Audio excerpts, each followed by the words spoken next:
Hey everyone, What If Fan here, bringing you another exciting part of What If Ichigo awoke his true powers. You can find the fanfic title and the original author's name on my Patreon page. Make sure to check it out and show them some love. If you enjoy the video, don't forget to like, subscribe, and ring that notification bell so you never miss an upload. Quick update. What If sign-in system in High School DxD is now on hold, since we've caught up with the author. So now, I need your help picking the next project for the channel. I'm currently deciding between these three fanfics. What if Gacha system in Modern Family World? What if Natsu has dual elements? What if Transmigrated in One Piece and becoming a Marine? Please vote in the poll and let me know which story you'd like to see next. I'll take the top pick and start working on that series next. Also check out my Patreon channel for early releases of all the series, where you can find all the series released one day ahead of YouTube. Alright, let's jump into it.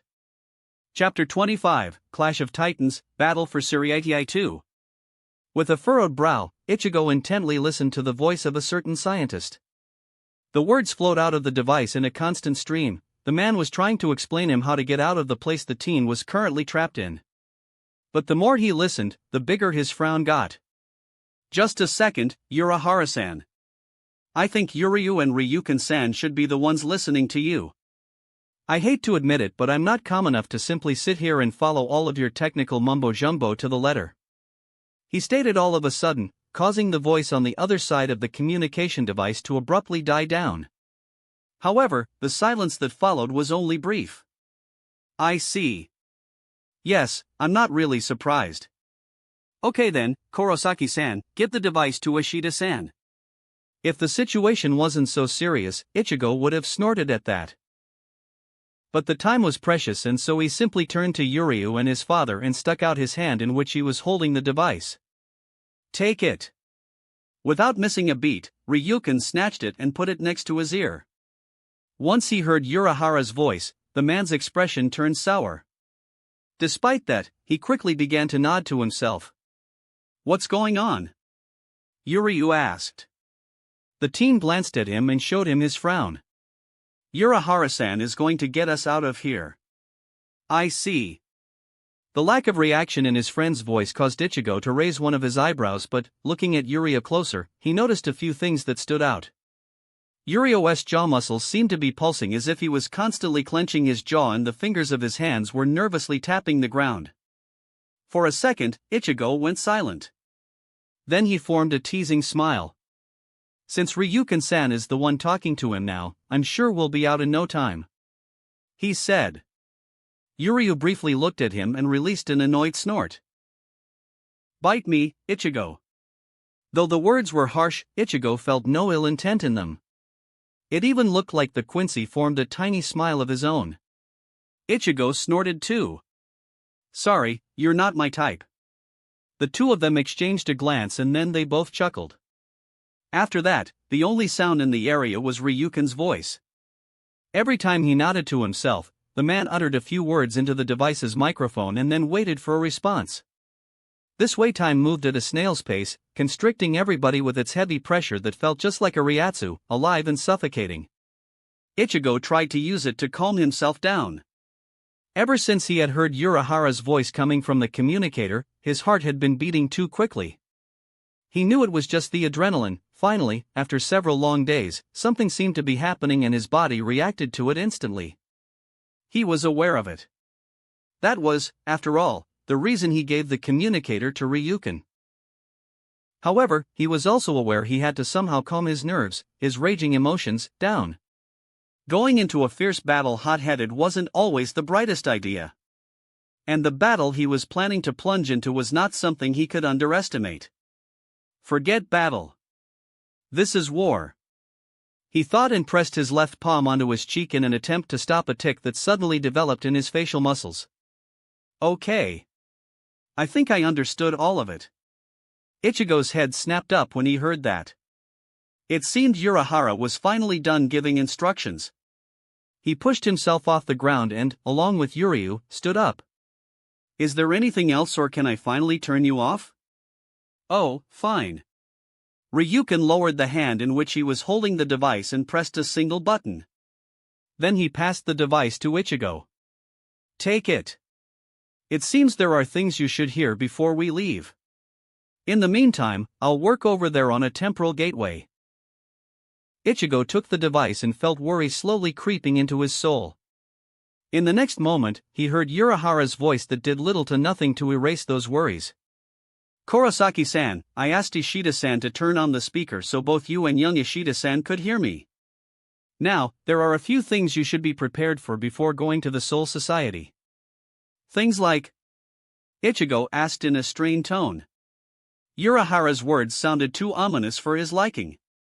He and Yuria had to wait for a moment before the scientist began speaking again. Let's go from the beginning. I don't know how much you have been able to deduct, but Yhwach and his forces have invaded the Soul Society. Absent-mindedly, Ichigo nodded to himself. Yeah, we know that. Good. While I was talking with Ishida-san, I managed to contact the Gotii, but the news are sparse. Apparently, they have abandoned the Siriitii area and are now hiding in Rakangai, trying to use guerrilla tactics as much as they can. When Urahara said that, Ichigo couldn't help but to frown. They abandoned what happened? It seems the Royal Guard contacted them with some sort of a plan. The Royal Guard, are currently keeping Yhwach sealed and unable to act, but, based on what I got from Yoruchi-san, they won't be able to do that for much longer. The Gotii tried to reclaim the area, but even without Yhwach commanding them, the Quincy army is too strong. They managed to take out several main fighters, but right now, it appears to be a stalemate. As he listened to that, Ichigo's frown deepened. The losses? Urahara went silent for a moment. Some captains and vice-captains are in critical condition, but none of them died so far. The Gotii lost several high-seated officers, dozens of other seated officers and about 300 of other Shinigami. He said shortly. Ichigo released a breath he didn't even know he was holding in. It came out as a deep sigh of relief. Even through the communicator, Urahara caught that. Yes, thanks to captains and vice-captains being able to use the full power of their Zanpakuto again, the losses are kept as low as possible. However, it is still not good. Since the war began, the Gotii has lost practically half of its forces. They can use their Zanpakuto again? Ichigo tried to ignore the grim part and, instead, focused on the good news. Yes, although, there is still one person unable to do so. The Captain Commander. Urahara stated, and, judging by his tone, Ichigo could almost picture the man's unsettled gaze. I had a feeling it would be him. If the old man had his Zanpakuto, he would end the Quincy forces by himself. Indeed. And Yhwach is aware of that. That is why he entrusted the task of keeping the Ryujin Jaka within one of his medallions to the most entitled person he could. Aizen Sosuke. As soon as he heard that, Ichigo took a double take and blinked in surprise. He's there? In Soul Society? Most likely. Ichigo cursed quietly. No wonder they can't defeat Yhwach's army. If Aizen is there and is using Kyoka Suigetsu, then nobody from the Gotii can do anything against him. Yes. That is why you're needed there. Urahara stated firmly, causing Ichigo to clench his jaw and to nod to himself. In that moment, Ryukin's voice reached his ears. I'm done. Tell Urahara Kisuke to do his thing so we can get out of here as fast as possible. Ichigo raised his head to glance at the man and then he looked back at the device in his hand. Urahara-san? Yes. I'll just plug some cables and you'll be ready to go. 1 hour later, in front of Urahara's shop. As soon as he stepped outside the dimensional gateway, Ichigo came face to face with his father. Standing next to him, Urahara and Tessai both looked ready to leave for the Soul Society. You guys seem almost eager to leave. The teen muttered and stepped aside, to allow Yurio and Ryukin to exit the gateway too. The one who reacted to his words was Ishin. It's not that. I just thought it would be best if Yuzu and Karen didn't see you right now. We really need to hurry. Everything is in place. I was given a permission to open an official Senkamen so we don't have to use my old creation. We were just waiting for you three. Urahara added from the side. Ichigo nodded in response, but then, to the surprise of everybody, he chuckled. Sorry. It's just that before I went with Yuria to hell I said I was confident that the Godai could take care of things by themselves. He said remorsefully, turning his chuckle into a sigh midway. Not your fault, Ichigo. Yawatch is more resourceful than we have anticipated. Ishin said. He put a hand on the teen's shoulder and lightly squeezed it. Looking at the two of them, Urahara then turned to the two members of the Ishida family. Are you going with us, Ishida-san and Ishida-san? Confronted with a direct question like that, Yuryu almost subconsciously glanced at his father. Before the man could reply for both of them, Yuria nodded. Yes. I don't think we really have a choice. I don't care for Shinigami, but, well, I don't think I would be able to continue living peacefully if Yawatch won. Ryukin added after a moment. Urahara formed a small smile. He opened his mouth to express his gratitude to the man, but a voice of a certain orange-haired teen prevented him from doing so. Urahara-san, do you have my communicator with you? The one I left here before I went to hell? Ichigo asked as he walked over to the scientist. Yes. Urahara reached into his pocket and handed the small device to the teen. Ichigo took it and instantly turned it on. He gave the man a glance. Wait a minute. I won't take long. Sure. Meanwhile, I'll call the wizards. They were adamant about having a little talk with each other. Nodding to that, Ichigo slowly walked away while keeping the communicator close to his right ear. It took him only a minute to put it back down. After he did that, he returned to the group with a smile. It seems we won't be the only ones going to the Soul Society. Wadash. Before Ishin could say anything, a sound of a garganta opening behind him caused him to spin around. A group of Arankars, led by Tyr Harabel, came out of it. So, where's the fight at? Grimjow growled impatiently while giving Ichigo and the others a feral gaze. Ichigo grinned at him and then glanced at Urahara. This could help even the odds, won't you say? Soul Society, Siriati area. Hiding within an underground laboratory, Suifeng suppressed the urge to grimace in disgust. She impatiently put a white hat with black peaks on her head. While buttoning up her trench coat, she glanced behind her. Hurry up, Karatsuchi. I feel several Quincy closing in on our position. I guess they have finally located this facility. Not even raising his head from the table, Mayuri responded with an annoyed growl. Silence, fool. I can't exactly hurry this up. Ninyu, hand me the. Oh. When the man went quiet, Suifeng mentally cringed and looked away. It seemed the captain of the 12th Division was still not used to working alone, without the help of his loyal vice-captain. For just a fraction of a second, Suifeng felt pity for the man. Then she heard multiple voices coming from above and she instantly glanced back at Mayuri. It looked like even the scientist heard it and he slowly put a finger in front of his mouth. Shoo. I need only one more minute. He whispered and carefully picked up a scalpel. Her sight inadvertently drawn to the object lying on the table, Suifeng felt the contents of her stomach rising up to her throat. Shuddering, she swallowed her saliva and stopped herself from puking. We have no other choice. She mentally reminded herself for what seemed to be 1,000th time. With a shake of her head, she forced herself to focus on her surroundings once again. She strained her ears. It seemed the voices coming from above, from the ground level, were slowly retreating. She let out a sigh of relief. Hand me your old clothes. When she heard Mayuri say that, she quickly reached for the neat stack of Shinigami clothes that she had taken off a few minutes ago and then handed them to the man. As she did that, she caught a glance of the object on the table once again. She blinked in shock. How the hell do you know my body's appearance? She whispered angrily. Mayuri just scoffed and hurriedly began to dress the object on the table in Suifeng's clothes. Wasn't this the point? To make it as convincing as possible? Suifeng knew the man was right. Despite that, she couldn't help but to snap. Of course it was. But that doesn't explain you knowing not just the exact size and shape of my breasts but also the way my pubes are shaved. The man stopped doing what he was doing and stared at her with a blank expression. Oh, so I got that right? I was just making a guess. Just finish it already. Suifeng muttered quietly.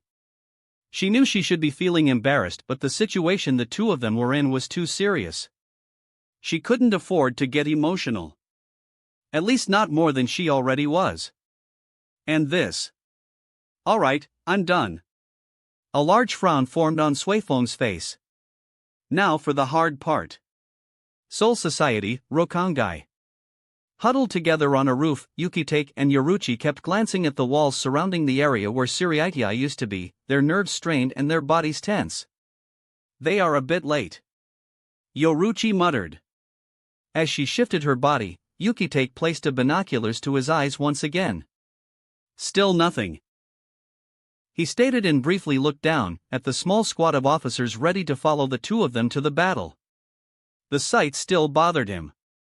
He knew most of those men weren't going to survive their plan, and, if it had been his decision, he wouldn't have taken them with him at all. He was confident he himself was all their plan needed. However, the state of the Gotiei forces was getting worse with every passing day, and the captain commander's orders had been absolute. Ensure the survival of the captains at all costs. And a group of low-seated officers were a sacrifice they could spare. In that moment, a tremendous explosion shook the ground, its tremors reaching as far as Yukitake and Yoruchi's position. The brown-skinned woman glanced at him. There's the signal. Yukitake nodded. Men. Prepare yourself. Soul Society, Outer Rokangai. Just when the few electronic devices the Gotiei 13 currently possessed beeped in response to the explosion that happened within the Suriitai area, and when the captain commander, along with the few other captains that were actively on duty, turned towards that sound, a Senkaman gate opened near their position. Finally. Yamamoto muttered in a gruff voice. Realizing what was happening, the other captains turned to the Senkaman as well. Oh, it's Ichigo-chan, and he brought his friends. Jin stated with a disturbing grin. And we should thank him for that. Kayaraku, looking a bit weird without his straw hat, said quietly. Unohana, standing next to him, simply nodded in greetings. Ichigo stepped outside the gate and acknowledged the greetings with a smile, but when he noticed his surroundings, that smile froze. Damn it. Following after him, Isshin reacted in the same way. Damn it. When the others got out of the Senkaman as well, they all sported a similar expression. What the hell happened here? Love asked. The current Gotiei 13 headquarters, modest as it was, looked more than just a bit grim. It wasn't just the screams or even the amount of injured men, but it was the general atmosphere that hovered in the air. Not even Grinjo, though eager to fight, dared to speak in his usual manner. Looks like I won't get that fight very soon. He muttered quietly. Urahara walked over to the captain commander with a worried expression. This is a lot worse than you told me it was. You four are the only ones still able to fight? Yamamoto shook his head. No. Captain Suifeng, along with Captain Kuratsuchi, Captain Yukitake and Yoruchi Shihoin are currently on a mission within the Suriitai area. When the man mentioned Yoruchi, Ichigo perked up. However, when he saw all those men twisting in agony all around him, that feeling vanished soon enough. How's the 10th Division, sir? Isshin asked the commander. When Yamamoto spotted the former Shiba, he narrowed his eyes but answered truthfully and calmly. Captain Hitsugaya is incapacitated and resting. Something in the man's voice caused not only Isshin but also the others to look at him with a frown. And Ranjaku? Yamamoto briefly closed his eyes. Kayaraku replied in his stead. She suffered massive injuries and is currently in coma, just as the vice-captain of the 12th Division is. Isshin stared at Kayaraku for a full minute before averting his gaze with a clenched fist. Damn it. Meanwhile, Love, Hiyori and Lisa left the group and went to find other wizards. When they did, they revealed Yuryu and Ryukin, who had been standing behind them. Seeing them there, Captain Commander visibly stiffened, even if for a fraction of a second. Captain Commander. Ryukin greeted him with a short nod. At least they aren't in a Quincy attire. That would have stirred some nasty troubles. Jin maliciously grunted. Ichigo felt like retorting, but then he realized the man was most likely on the edge. As they all probably were. Smoothly ignoring Jin's comment, Ryukin walked towards Yamamoto with a large frown. You said that some of your captains are on a mission in Siriiti area. May I ask what kind of mission is that? Yamamoto slowly narrowed his eyes and remained silent for a few seconds, visibly thinking the question over. Then he grunted the answer. They are trying to tip the scales of this war. Ichigo, listening to them from aside, mentally sighed. For him, the answer was as ambiguous as ever. However, it seemed Ryukin quickly understood the implications. I see. Then it is as I suspected, he said, his frown deepening. Taking a quick glance at the group of people surrounding him and the commander, Ryukin then gave the man an intense stare. I think both of us know that we are heading towards the conclusion of this war. It can't really go on for much longer. Now that everyone is here, we will inadvertently form a force that will lead a final attempt to defeat Yhwach's army. So, with that said, Commander, I think it is only fair that we should share every information we possess with the others. Especially your captains, Urahara, Shiba, Kurosaki and Arankars. They need to know what happened 1,000 years ago. Ryukin stated, surprising most of the people present at the scene, with the sole exception of the captain commander. I don't see any reason for that, he retorted defiantly. Ryukin's response came almost instantly. Oh, but I do. What you know and what I know will connect and create a clear image for everyone to see. I could say what I know, but, without your part, the story would be incomplete and wouldn't make sense. You could start by telling everyone how, 1,000 years ago, you were unable to defeat Yhwach. How nobody was able to do so. The last living pure Quincy said firmly, causing everyone on the scene to freeze. Only the captain commander seemed to be on fire. Kairaku was the first one to recover. Yamaji, he's right. Yamamoto glanced at his former pupil with a heated gaze, but, after several seconds, he cooled down and nodded. All of a sudden, the man looked tired and older than ever. Very well.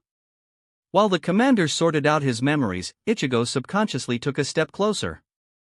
What he was about to hear felt extremely important and he didn't want to overhear a single word. 1,000 years ago, Yhwach led his holy crusade against the Soul King of the Soul Society with the intent on erasing him from the existence. His reason being what it was obviously something we, Shinigami, couldn't allow. Therefore, the two sides collided. Soon, with every single loss, the conflict grew. Dozens, hundreds, even thousands died and it turned into a total war.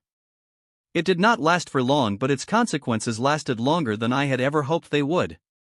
But, what is important and what Ryukin Ishida is trying to say, is that, yes, back then, I hadn't been able to defeat Yhwach. He sighed and leaned into his cane. Back then, Zero Division didn't exist yet. Even the Gotii was largely different. One thing was the same, though. I was the one who led all the others, with Ichibai Hayasu being my second in command. The two of us were, and to this day still are, the strongest Shinigami of all. And it was us who met Yhwach at the battlefield in the last fight of the war. However, not even our combined might was enough to defeat Yhwach. Ichigo gulped. He wasn't the only one.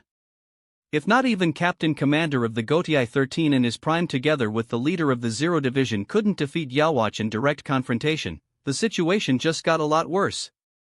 It was then, when the Soul King himself came. He sent us away and faced Yhwach alone. What happened next, nobody knows. Not even I do. But, what I do know, is that after a while, the Soul King was the only one who remained on the scene. A short moment later, he fell down. He woke up soon enough, though, and so most Shinigami began to celebrate. With Yhwach gone, the rest of his army fell easily. Only some of us were skeptical, and so the Soul King held a short conversation with us. Yamamoto explained and took a short pause to take a deep breath. He explained to us that he used a part of his own being to defeat Yawatch and to create a special dimension in which he then sealed the madman. It left the Soul King weak and he even began to leak his own powerful energy. Thus, we had to work on a solution, fast. Soul King's energy is incredibly potent and, if left unguarded, it could destroy everything.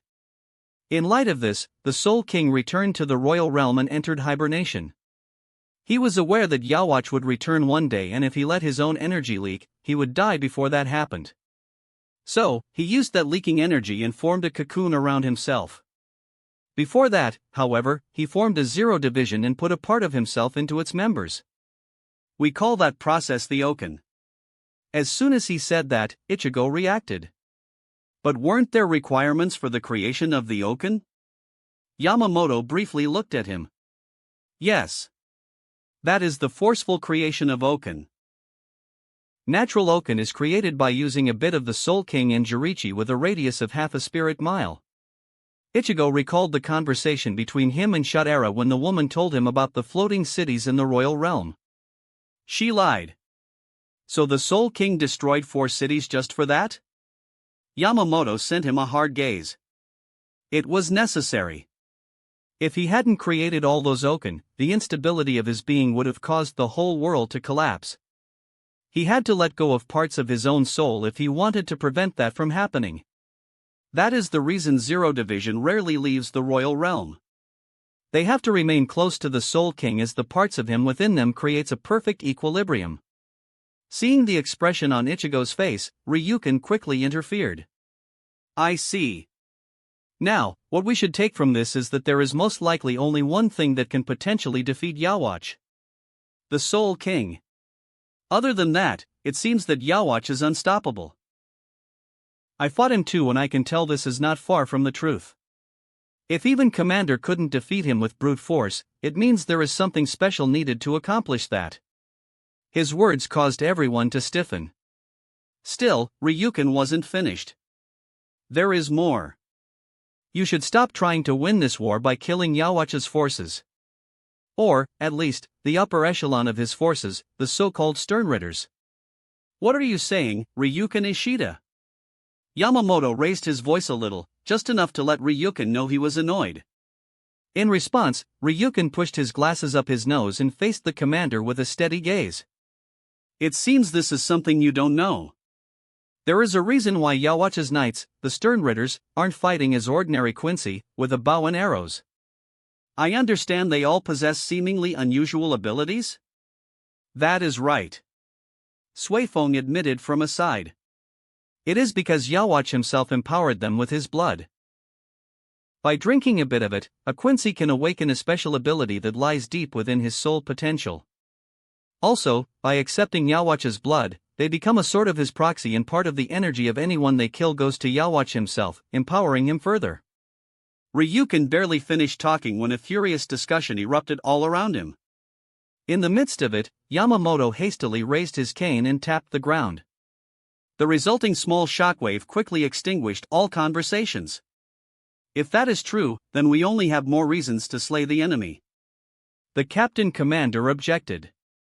Ryukin closed his eyes. Yes, it would seem so. However, after Yawatch took me with him to his headquarters, he made me drink a bit of his blood too, and that's when he told me one last thing. Every special ability his blood awakens in a Quincy goes to him once that Quincy dies.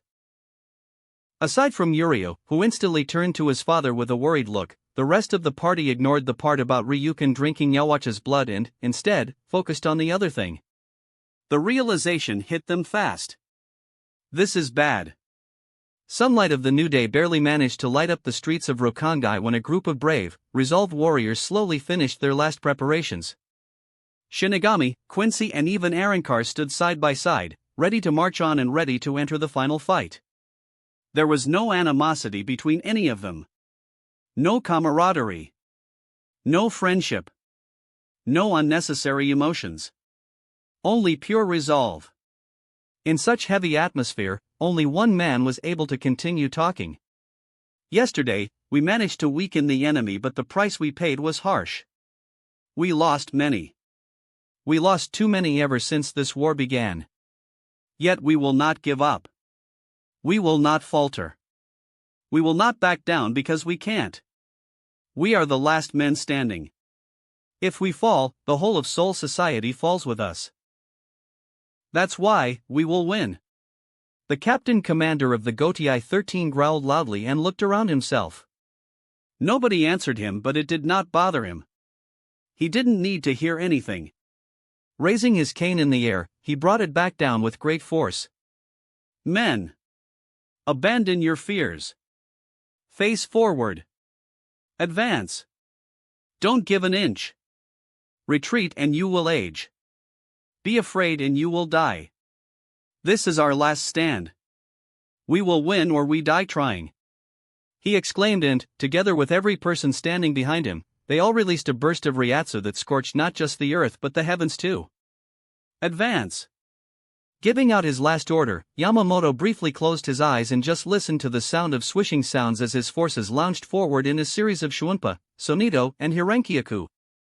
I never thought the day when every race will fight together would come. He thought distantly. Then he opened his eyes.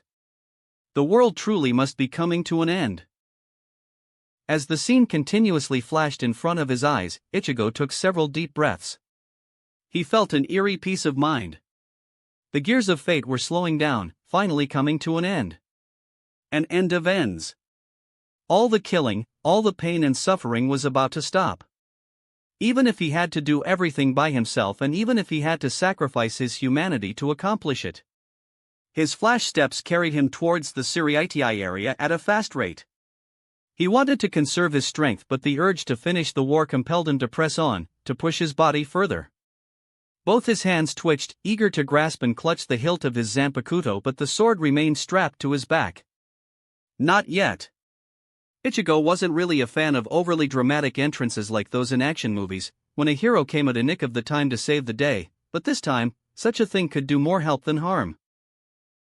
Catching the attention of the enemy could allow the others to move with more freedom, and if him acting like an idiot could save some lives, who he was to reject such a notion? He felt a movement beside him. It brought a small smile to his face. He didn't even need to shift his sight to know who just caught up with him, as there was only one person capable of doing that. Still, the silence surrounding him remained intact.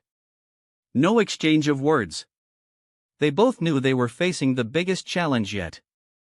Nevertheless, when he was finally about to leave the Rokangai and enter the Suriitii area, the enemy territory, he briefly turned his head and sent a warm gaze at the brown-skinned woman next to him.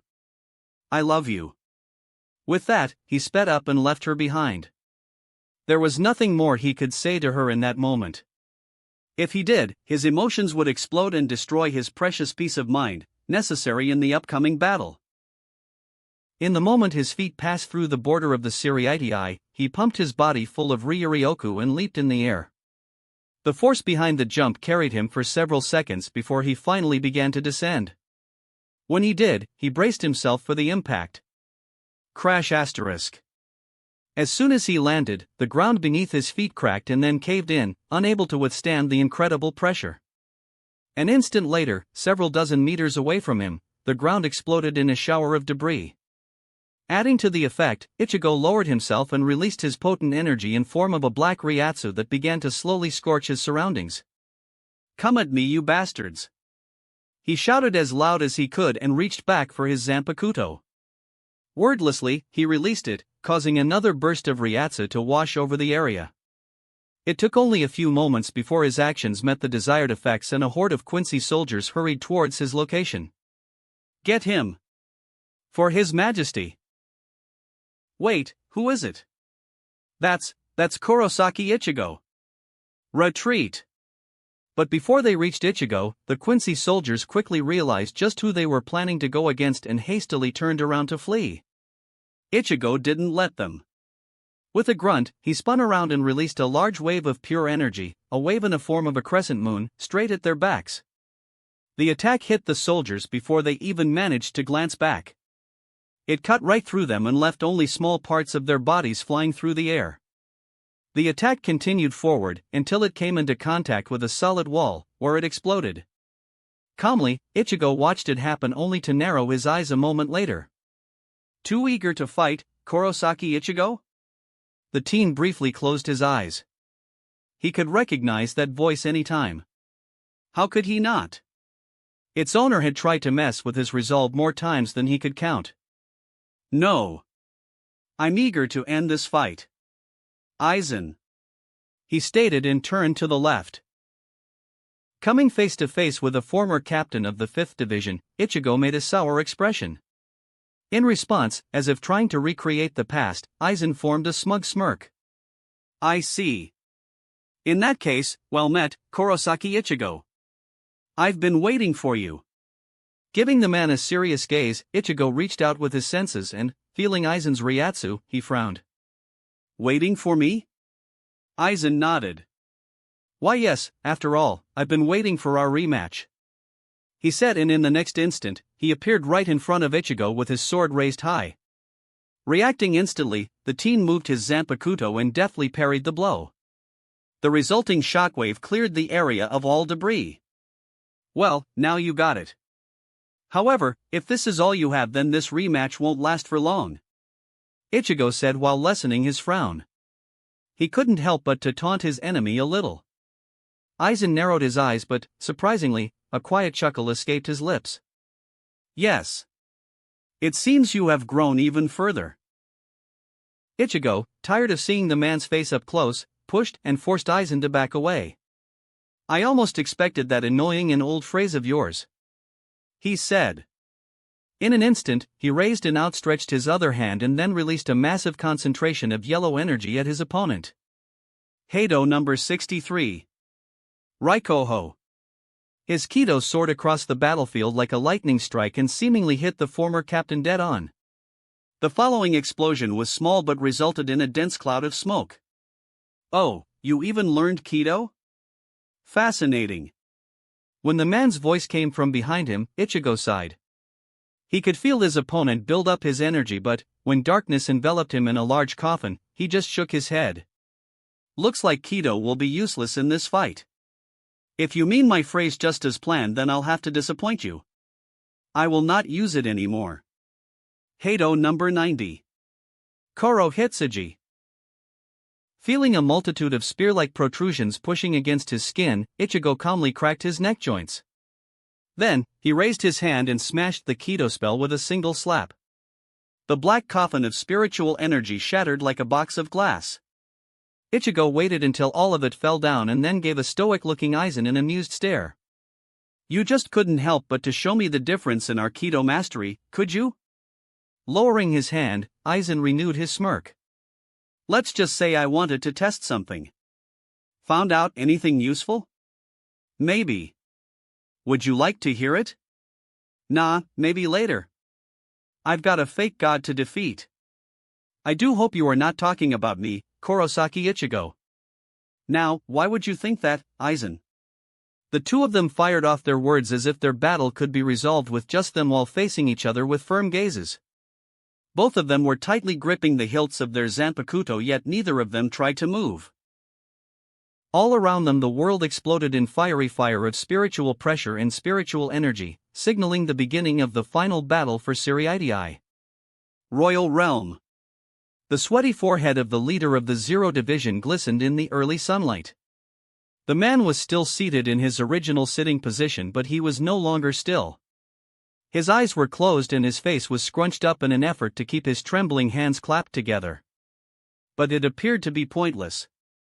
The shaking had already attacked the rest of his body too, causing the beads of sweat to fly off of his face as bullets of exhaustion. I can't keep this for any longer. All of a sudden, he muttered through gritted teeth. In the next moment, the other 4 members of the 0 Division appeared right next to him. I'll alert the Soul King. Tanjiro grunted and instantly left, leaving only an afterimage that lasted for a whole second. Well, it was to be expected. Senjimaro stated and took several steps forward, towards the large blob of ink. Its surface, unlike the last 7 days, looked wild. The waves of ink moved constantly from side to side, stirring it continuously. Senjimaro gave it one long stare before kneeling down. She put both her hands on the cold floor beneath the blob and briefly closed her eyes. When her spiritual energy began to leak, the floor responded to her mental orders and slowly deconstructed itself to create a large hole. Reaching into the hole, Senjimaro continued to leak her energy. I'm opening the 72 barriers. Get ready, Ichibai. Without missing a beat, while Senjimaro was busy opening the barriers, Kiryu positioned herself behind Ichibai and carefully placed her hands on the man's shoulders. I prepared lots of meals for you. They should get you back to normal in less than a day. Ichibai opened his left eye and formed a strained smile. Less than a day, huh? In that case, let's hope the Gotii can entertain him for that long. He said and then shifted his sight to the woman kneeling next to his seal. Senjimaro? 70, 71 N. 72, okay, I'm done here. Ichibai sighed in relief and, with a sharp jerk, separated his hands. Immediately, Kiryu helped him stand up and pushed him up at the same time as he jumped in the air. A giant manifestation of his hand formed high in the air, right above the violently trashing blob of ink. Raising his own hand, Ichibai pushed it downwards, causing the giant manifestation to do the same. It crashed into the blob of ink. Senritsu Tensho! He exclaimed. In that moment, the force behind his attack blew the blob of ink downwards at incredible speed. Visibly exhausted, Ichibai managed to form a grin. For the time being, sayonara, Yawatch. Soul Society. The sound of distant explosions briefly shook Ichigo's concentration and caused him to think about his friends and comrades. About the others who were risking their lives. But as he stared down his opponent, Aizen, the rush of adrenaline flushed his compassion away and he renewed his resolve.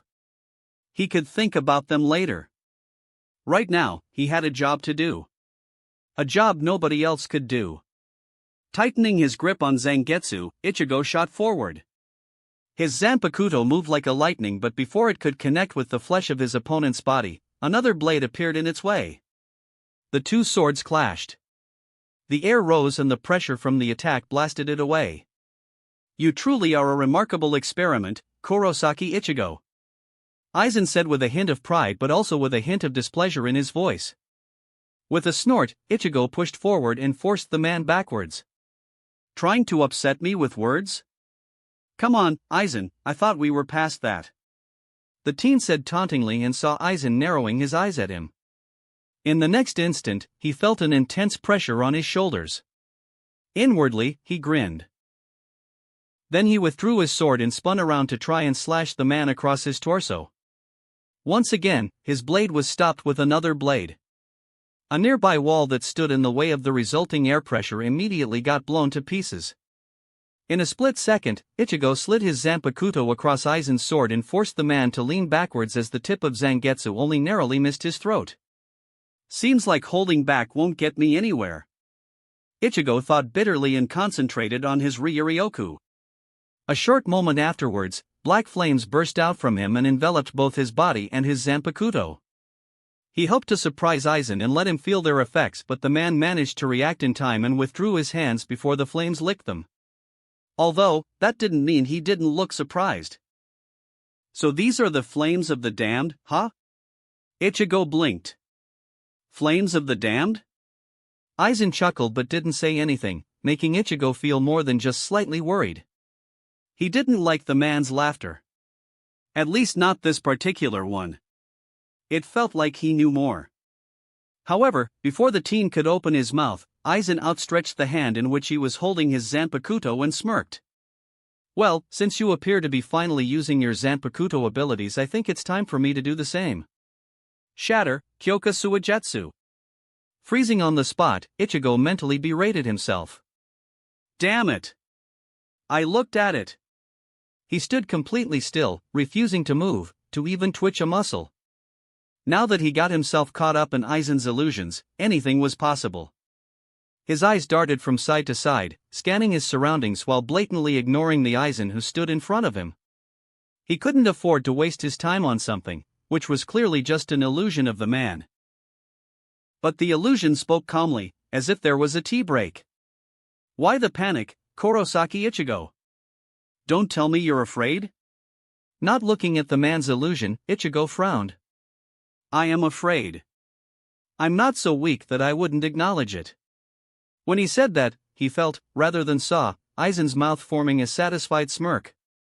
Because of that, he quickly added one more thing. But the fear I feel is not for my own life. In the instant he said that, he lowered himself and let out a burst of ryatsu in form of black flames that surrounded his body like a protective blanket. Without him noticing, the illusion of Aizen faded into nothingness and the man appeared on the opposite side of the battlefield, looking more than just a bit displeased. I see. In that case, tell me, Kurosaki Ichigo. What are you afraid of then? Is it truly not your own demise? Ichigo straightened his back and smiled a little, pointing his gaze at the sky above him. Then he snorted. You always boasted how perfect your plans are and just how ingeniously clever you are. So, in light of that, why don't you answer your own question, Aizen? Because I, sure as hell, won't. And Jetsu no Ka. He exclaimed and released a large wave of black flames that gushed from his positions to every side, swallowing everything in its path like a hungry mouth of oblivion. Instantly after that, he looked up. There? As he thought that, he swung his blade and let out a powerful Getsuga into the air above him. A good but futile attempt, Kurosaki Ichigo. When he heard his opponent's voice coming from behind him, the teen cursed. As fast as he could, he turned around only to see a Zanpakuto already descending upon him. It hit him before he could even try and evade it. In that moment, as the blade made contact with his skin, Aizen appeared in front of him. He was smirking. However, not for long. Ignoring a slight discomfort, the left corner of Ichigo's mouth twitched upwards as he formed a condescending smirk. That hurt. He said sarcastically and, same as Aizen, glanced down at his torso where the man's blade managed to make a cut. However, the cut was shallow and only a thin stream of blood that trickled over a web pattern on his skin flowed out of it. Taking advantage of the surprised expression that briefly appeared on Aizen's face, Ichigo reached out and grabbed the blade of the man's Zanpakuto. That action immediately caused Aizen to jerk and he tried to withdraw the sword.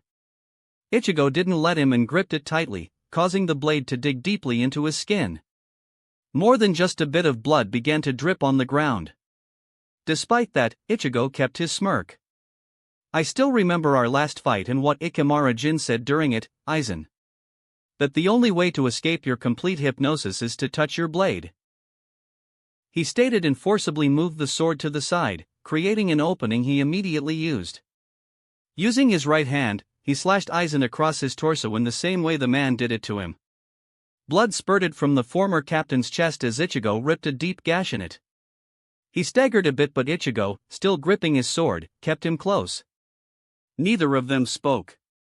Aizen was busy taking deep breaths while Ichigo was waiting. It took less than 5 seconds for him to frown. So the Hogyoku was still regenerating him. Figures. He thought bitterly when a bright light covered Aizen's wound and, in a matter of instants, healed it. I'm afraid you cannot win this, Kurosaki Ichigo.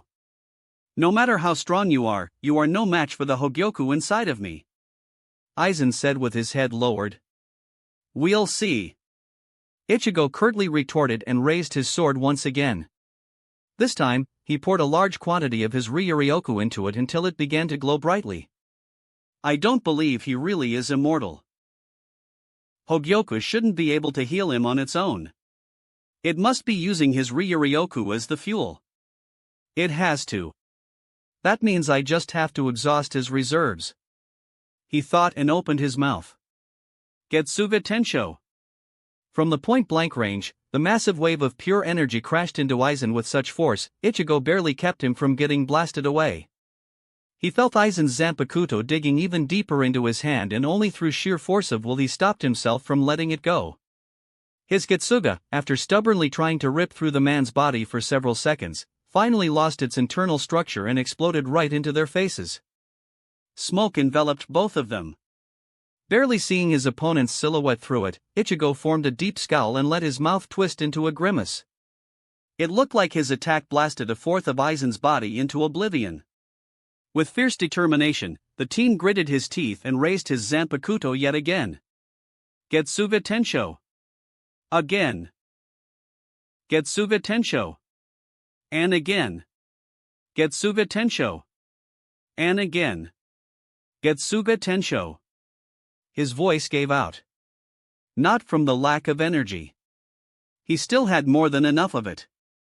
It was his heart, his sense of morality and pride slowly eating and consuming the resolve he had before the fight had begun. He felt sick. Nauseous even. It was one thing to kill a man, to kill a living person, but it was completely different to continuously blast somebody to pieces. Even through the thick shadow of the smoke he saw the blood stains all over his clothes and all over the ground. Swallowing a lump in his throat, he forced his voice to come out. Still alive, Aizen? He asked hoarsely and slowly lowered his sword, unable to deliver another strike. Not until he was going to hear the man's voice. So he waited while taking multiple deep breaths. Even the smoke didn't prevent him from doing so. He needed to breathe. Seconds passed. Gradually, the smokescreen from his attacks cleared itself, revealing a fully healed yet pale Aizen. They turned you into quite the killing machine, huh, Kurosaki-ai Ichigo? The man panted a bit, but, strangely, there was a smile on his face. Ichigo deepened his scowl. Nobody but you and Yawatch made me what I am today, Aizen. You threaten people I care about and you get a protector who is willing to do what's necessary. And that's who I am, Aizen. A man who will protect everyone. From anyone. He stated with a hint of anger creeping into his voice. Surprisingly, Aizen chuckled. Yes. I can see that now. Unfortunately, you are not the only one with agenda. He said and used both of his hands to grip the hilt of his Zanpakuto that was still in Ichigo's grip.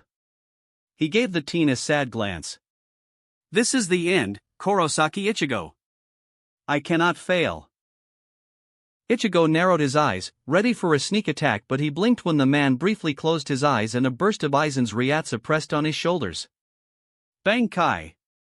Shinsei Kyoka Suijatsu. Siri elsewhere. In the middle of her fight, only few miles away from Ichigo's location, Yoruchi suddenly froze in place when an invisible cold hand squeezed her heart from within. It was not her enemy, she had blasted that one away just seconds ago. For a brief moment, she felt confused. Had she been attacked without her knowing? Or was it her sixth sense that she had acquired from her feline form trying to tell her something? Then she felt a powerful Ryatsu coming from afar wash over her and alarms instantly went off in her mind. She recognized that Ryatsu. Aizen. When her opponent got up and attacked her once again, she quickly exchanged a series of blows with him before blasting him away again. But his spiritual energy feels different, what is he doing? Despite her fighting against it, Yoruchi began to worry. She knew Ichigo better than anyone and so she was confident in his abilities. Yet his opponent was infamous for being a genius, a mastermind of horrible proportions. Feeling her opponent charging at her again, she narrowed her eyes. Don't die on me, Ichigo. Ichigo versus Aizen. Nothing. Not a damn thing. Ichigo blinked for the third time and carefully glanced at his surroundings, at his opponent and then at his own body. Something was wrong. Nothing happened. He thought, confused. There was no change in anything. His opponent had definitely released his Bankai. Of that he was sure. But it felt like it did nothing. Almost as if. As if his release failed? He tried to move his fingers. The corresponding muscles responded immediately. He tried to feel his Ryuryoku. The energy was there. He tried to speak to his Zanpakuto. The spirit answered him properly.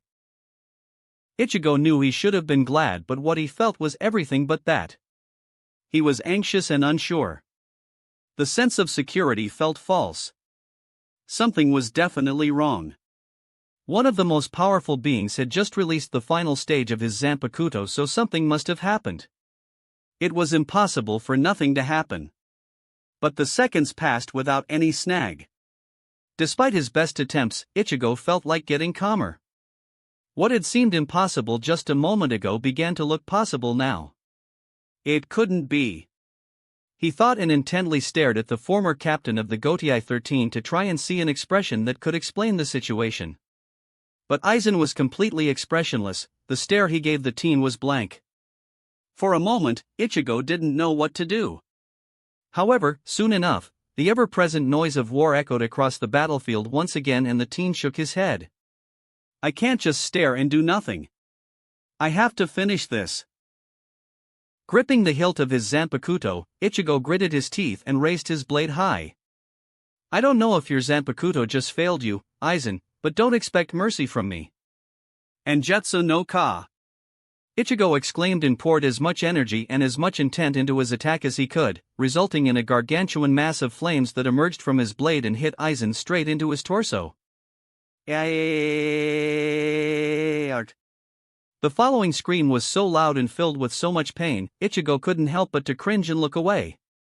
He didn't know what his flames made Aizen see, but it must have been downright horrifying, as the man's scream died only when he tore his vocal cords with the sheer strength of his outcry. Look at him, Ichigo. Ichigo resolutely shook his head. I can't Zangetsu. Do it. You need to do it. With a grimace, Ichigo forced himself to turn back and to look at the dying moments of a man who had once challenged a whole afterlife, a man who had once claimed to have become a god. It was a nasty sight. He could see a bright light healing the man, but he knew. Even if the Hogyoku could repair the flesh, the muscles and the bones, it could do nothing to restore the man's mind. He had hoped to avoid this solution, but, in the end, his desire never mattered. Resolutely, Ichigo raised his Zanpakuto one more time. I spoke too soon, this is my mercy. Getsuga Tensho. When the blast shot from his blade, Ichigo caught a glimpse of Aizen's face. The man looked delirious, but it looked like, in his final moment, he noticed the Getsuga. Aizen smiled. Ichigo closed his eyes. Goodbye, Aizen. The Getsuga hit the former captain in the head, causing his body to explode, resulting in a bizarre shower of gore that dissolved into spirit particles before it could hit the ground. Opening his eyes, Ichigo watched the scene unfold until he was sure the man was not going to heal again. He sighed. It was over. Aizen was dead. Turning around, he made a step forward, towards the other battles, and steeled his resolve. It was time to end the war. However, in that moment, all of his strength left him and his body fell on the ground, unable to move a single inch. Before another thought entered his mind, his consciousness wavered and darkness overtook him. Strangely, the last image that began to form in his head was Aizen's last smile. Voices. Echoes. Footsteps. A knock on the door. Then a loud yelling. Wake up, Kurosaki. You have guests. Forcefully, as if waking up from a long and deep slumber, Ichigo's closed eyes twitched in annoyance. His mind felt hazy and his body hurt. Come on, Kurosaki, don't make me go there or you know what will happen, right? A quiet groan escaped Ichigo's lips as he slowly opened his eyes only to see a dark and simple ceiling. He tried to support himself on one hand so he could get up, but, to his surprise, he found himself unable to do so. Something was preventing him from moving his hands. The irritating voice yelled again. Do you hear me, Kurosaki? Ichigo tried to move again. What's going on? I can't move my hands. He exclaimed and glanced down at his torso, to see the reason behind his predicament. He blinked. What the hell? Is my mind playing tricks on me, or am I really wearing a straitjacket? He thought, confused. When he heard the owner of the irritating voice banging on the door, only in that moment Ichigo noticed his surroundings and he felt a bead of sweat forming on his forehead. Hey! What is going on? Where am I? The doors were blasted open and a man in white trousers and a white shirt entered the room. Ichigo gasped in shock. He recognized the face of the man. And Neutra? The man raised one eyebrow and then shook his head. Oh, one day I'd really like to know just where you get these names. Well, it looks like you need your medicine again. That's a shame. Your family was looking forward to seeing you again. Oh, well. Ichigo, still in shock, just barely heard the words coming out of the man's mouth. What? But the man didn't answer. Instead, he reached into his pocket and took out a small syringe filled with a translucent substance. Without mercy, he plunged the needle into Ichigo's neck before the teen could even try to resist. Almost immediately, Ichigo felt drowsy. Desperately clinging to his consciousness, he growled and forced the man to glance at him. Where am I?" he managed to ask. The man sighed. "You always ask the same thing, and so the answer will be same as well." On the edge of his consciousness, Ichigo heard the man speak again. "You're in Karakura's psychiatric institution for mentally ill. You've been here for the past 8 years. Ever since your mother died in an accident and you went crazy." Chapter 26, One Flew Over the Kurosaki's Mind, to do what's necessary. You're in Karakura's psychiatric institution for mentally ill. You've been here for the past 8 years, ever since your mother died in an accident and you went crazy. Ichigo's eyes snapped open and his unfocused sight fell on the cold, stony wall, about 15 centimeters before his face. For a full minute, he just stared at it, his dizzy and slightly disoriented mind unable to form a coherent thought. The muscles around his left eye twitched and he shifted his sight. Yet again, the only thing he saw was the unfriendly concrete wall. A quiet groan escaped his lips. Erg. As soon as his voice came out of his mouth, a sharp pain throbbed within his skull and caused him to grimace. Closing his eyes, he took several deep breaths and tried to relax his body and his mind. Slowly, trying to keep his head still, he raised his left hand and placed its palm on his forehead. What happened? His inner voice barely finished saying that before vivid images rapidly flashed within his mind. Images of him fighting a certain man with brown hair and a god complex. Images of a certain battlefield.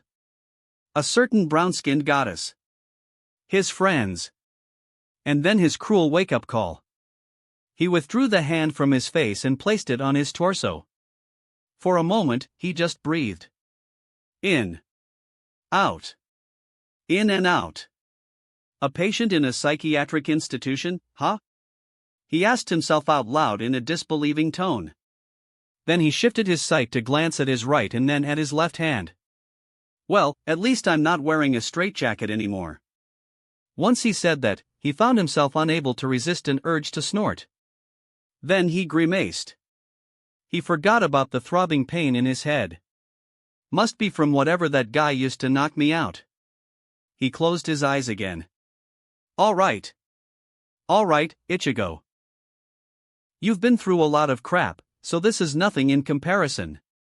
You are not stupid, so use that damn brain of yours and figure this out. He thought to himself as he released a calming breath. I clearly remember everything that has happened so far. It is impossible for all of that to be just a fake memory or a grand delusion of my apparent craziness. I remember Rukia, Rinji, Byakuya, Yoruchi, Urahara-san, Dad, Arankars, Shinigami and Quincy so clearly. Yes, they are not just a product of my imagination. They do exist. This is just another attempt to shake my resolve.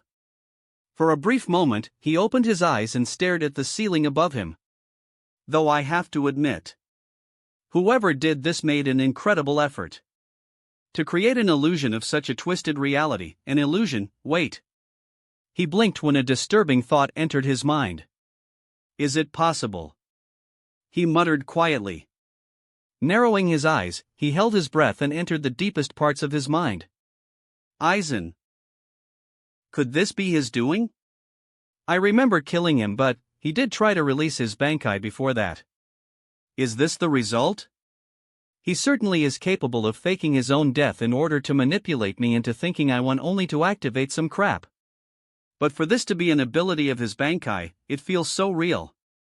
The words echoed within his mind as droplets of a heavy rain, continuously falling onto the tin roof of his consciousness, and, in that moment, Ichigo realized one thing. It was quiet. Not just in the room. It was quiet in his mind too. Too quiet. Zangetsu? He waited for a few seconds, then called for his Zanpakuto spirit once more. This time, his inner voice turned a bit louder. Zangetsu. He yelled several times, but there was no response. There was no voice to answer him, to relieve his anxiety and all his worries, all of it with a simple greeting. The only answer he received was an endless and eternal silence. The teen gulped and a cold feeling ran across his spine, causing goosebumps to appear all over his body. Ever since the fateful day when he met a certain old man within his inner world, Ichigo had never once encountered a complete silence of his mind.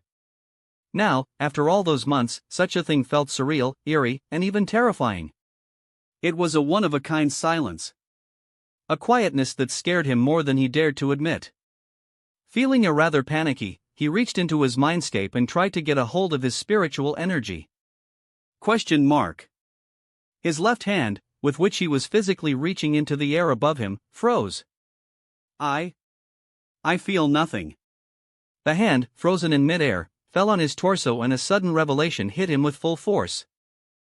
I'm completely alone. As soon as he said it out loud, almost all of the energy disappeared from his body, for a long moment leaving just an empty shell of a human being behind. Briefly, the flame of the teen's resolve flickered like a candle in a cold breeze. Then his fingers twitched. Something within his soul tugged at him, causing him to clench both his hands and to form a pair of fists. So, this is your plan, huh, Aizen? Isolating me from everything? Making me feel alone and scared? He stated loudly. Then he blanched and his brow creased into a confused frown. Forget Aizen's plan. More importantly, how do I get out of this illusion in the first place? Before he could muse any further, the door to his room screeched open and the same man that had knocked him out hours ago walked inside, wearing a wide grin on his oblong face. Finally awake, Kurosaki? Good. Now, do you think you'll behave or do you need your straitjacket again? A frown, still present on Ichigo's face, deepened. Something about the man's appearance bothered him, made him feel nervous. And it wasn't because he looked just like the man that had once attempted to kill him. I don't need it, he replied after a moment, causing the man's grin to widen, if that was even possible. Good. That means we can go for our regular little stroll. Ichigo raised one eyebrow but said nothing in return. He shifted on the bed and tried to stand up only for the man to place a hand on his shoulder. Nah. You always seem to forget this, but the stuff I used to knock you out is fairly strong. If you stood up right now, you'd puke your guts out. Here, he said while shaking his head. Then he reached behind him and dragged an ordinary wheelchair to the teen. As he was being helped into it, Ichigo couldn't help but to grunt. Then you shouldn't have knocked me out with that in the first place. Well, normally, we use different stuff to do so. But it has proved ineffective against you and so we're forced to use sedatives for horses when dealing with you. At least this proves what I've been saying for years now. When his rump hit the sitting part of the wheelchair, resulting in another attack of a throbbing pain, Ichigo scoffed. Yeah? What's that? The man made sure the teen was properly seated before answering. That you're an animal. Ichigo forced the urge to punch him. The expression on the male nurse's face was really irritating. Only through a series of deep breaths he managed to calm down. I can't afford to get knocked out like the last time. I need my mind to be clear so I can think of a way to escape this illusion, he mentally reminded himself. Then the man pushed the wheelchair, slowly maneuvering it out of the room and allowed the teen to see the gloomy hall with low ceiling and stony walls that desperately needed fine repainting for the first time. For a moment, his wheelchair stopped and he sensed the man closing the door of his room. During those few seconds, Ichigo heard an almost inaudible muttering coming through the door of the room situated right next to his and narrowed his eyes. LLM? ? He raised one eyebrow and, curious, leaned to a small slot in the door. Bang *. Something hit the door from within with such force, the hinges shook and Ichigo himself almost instinctively jolted out of the wheelchair. What the hell? Ah, crap. You woke up the beast. The male nurse groaned and quickly reached into his pocket for a small radio transmitter. Yeah, I need a tranquilizer for the room 51. Yeah, again. Yeah. Ichigo tuned the man out and, instead, focused his attention on the door that slightly shook again. Carefully, he leaned to it once more. This time, he heard a more distinct whispering. "Kill them. Kill them all. Survive. Survive to the end. Kill them. Kill them all." His throat went dry and forced him to moisten it with a gulp. He felt an unpleasant chill at the back of his neck and a pressure at its front, what reminded him of the first time he had met Kenpachi. Unable to recognize the animalistic voice, which sounded like it was coming from behind a thick curtain, he cowered from the door. Sorry about that. I hope you didn't get scared." The male nurse mocked him from behind as he tucked the radio transmitter back to his clothes. Ichigo ignored the jib, as well as the bead of sweat on his own forehead, and glanced at the man. "Who is in there?" The man chuckled and pushed his wheelchair again. "You wouldn't believe me even if I told you." Ichigo was not satisfied with such an answer, but no matter how many times he asked, the man refused to give him a proper explanation. He just formed that unsettling and huge grin of his and cheerily pushed the teen forward. Passing the long corridor full of doors, they entered a large hall full of people. "Since you had another episode, I guess I should say welcome to the cafeteria." "So, hungry?" the male nurse asked as they continued forward. Ichigo, momentarily overwhelmed by the sudden amount of light, people, and noise, just shook his head. "You sure? Community group meeting begins in 15 minutes, so we still have some time." Ichigo, overhearing his words, shook his head again. "No, let's just keep strolling. I want to see more of this place, so I can figure out what exactly is going on and how can I get out of here," he added mentally. "Fine. Your call." From that point onwards, the male nurse remained silent, save for occasional exchange of words with other nurses they passed by. Ichigo was thankful for that. It gave him more than enough time to observe his surroundings and to study the layout of the institution. However, after a short while, he began to regret that. His breathing got heavy and his anxiety levels increased drastically. The first time it happened was when they strolled across a large room filled with other patients. Most of them looked bland and Ichigo didn't recognize them, but when they strolled past a small table with a radio on it, Ichigo froze. It wasn't the song that caused him to freeze, though. The reason was a couple of tired-looking patients sitting next to it. They appeared to be bickering animatedly. "I am the king of the Hueco Mundo." "Screw you. "I am the king of Hueco Mundo. A lowly cat like you should kneel before me." "Who are you calling a cat, you skeleton?" They were so focused on their squabble, they completely missed Ichigo's completely floored expression as the male nurse skillfully guided him around them. The second time it happened was after they left the large room and entered yet another corridor. They crashed into a man that seemingly materialized right in front of them. "Gah! Oi, Yura! Do you want me to run you over?" the male nurse exclaimed as soon as he managed to get the wheelchair with Ichigo in it under control. The man they crashed into quickly got from the ground and bowed a little while taking his hat off. Sorry about that. I must have drifted into my own space," the man with messy light blonde hair and a chin stubble said hurriedly. Before Ichigo blinked, he pushed something into the male nurse's pocket, causing the man to sigh. "Fine, now go. This one is on his way to the community group meeting." "On it, sir." Still in shock from the man's appearance, Ichigo felt the man's hand on his forearm. In the next moment, he saw him wink. "You Urahara-san?" "No, I mean it. My legs are just fine, so there is no need for this wheelchair." Ichigo muttered indignantly while giving a nurse an intense stink eye. The woman just laughed and lightly patted the teen's head. "I'm sorry, sweetie, but you'll have to trust us. This is for your own good." Ichigo kept his foul stare for a moment longer but then sighed resignedly. Over the course of the past few days he had come to understand that each nurse in the institute was more stubborn than even he was himself. He had hoped the nurse that had picked him up this morning, a woman that looked exactly as Ranjiko Matsumoto, would be different. To his disgruntlement, despite her motherly personality, she was twice as stubborn as the others. And Ichigo didn't really want to spend his energy on pointless bickering anymore. Not to mention that he was feeling really weak all the time. No, he had more pressing stuff to think about. Still, his thoughts had been getting slightly misdirected these days as an image of a certain man, a certain genius shopkeeper, kept popping within his mind more and more often. Ever since he had met Urahara Kisuke on his stroll 5 days ago, he had been unable not to think about him, and with each day, more questions popped into his mind. But, aside from the rest, one question remained to be the most important of them all. Was Urahara a part of the illusion, or did he manage to penetrate it and came to get the teen out of it? Letting the nurse push him forward through the cafeteria, Ichigo subconsciously formed a grimace. With his fingers, he impatiently tapped the wheelchair's armrests and blew a bit of air through his nostrils.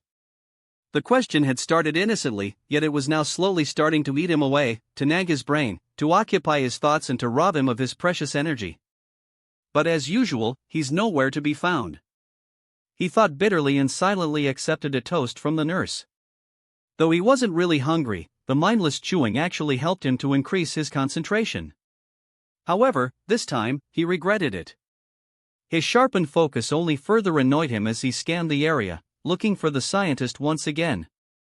Damn you, Urahara-san. First you give me hope and now you're hiding from me? I have to know the truth.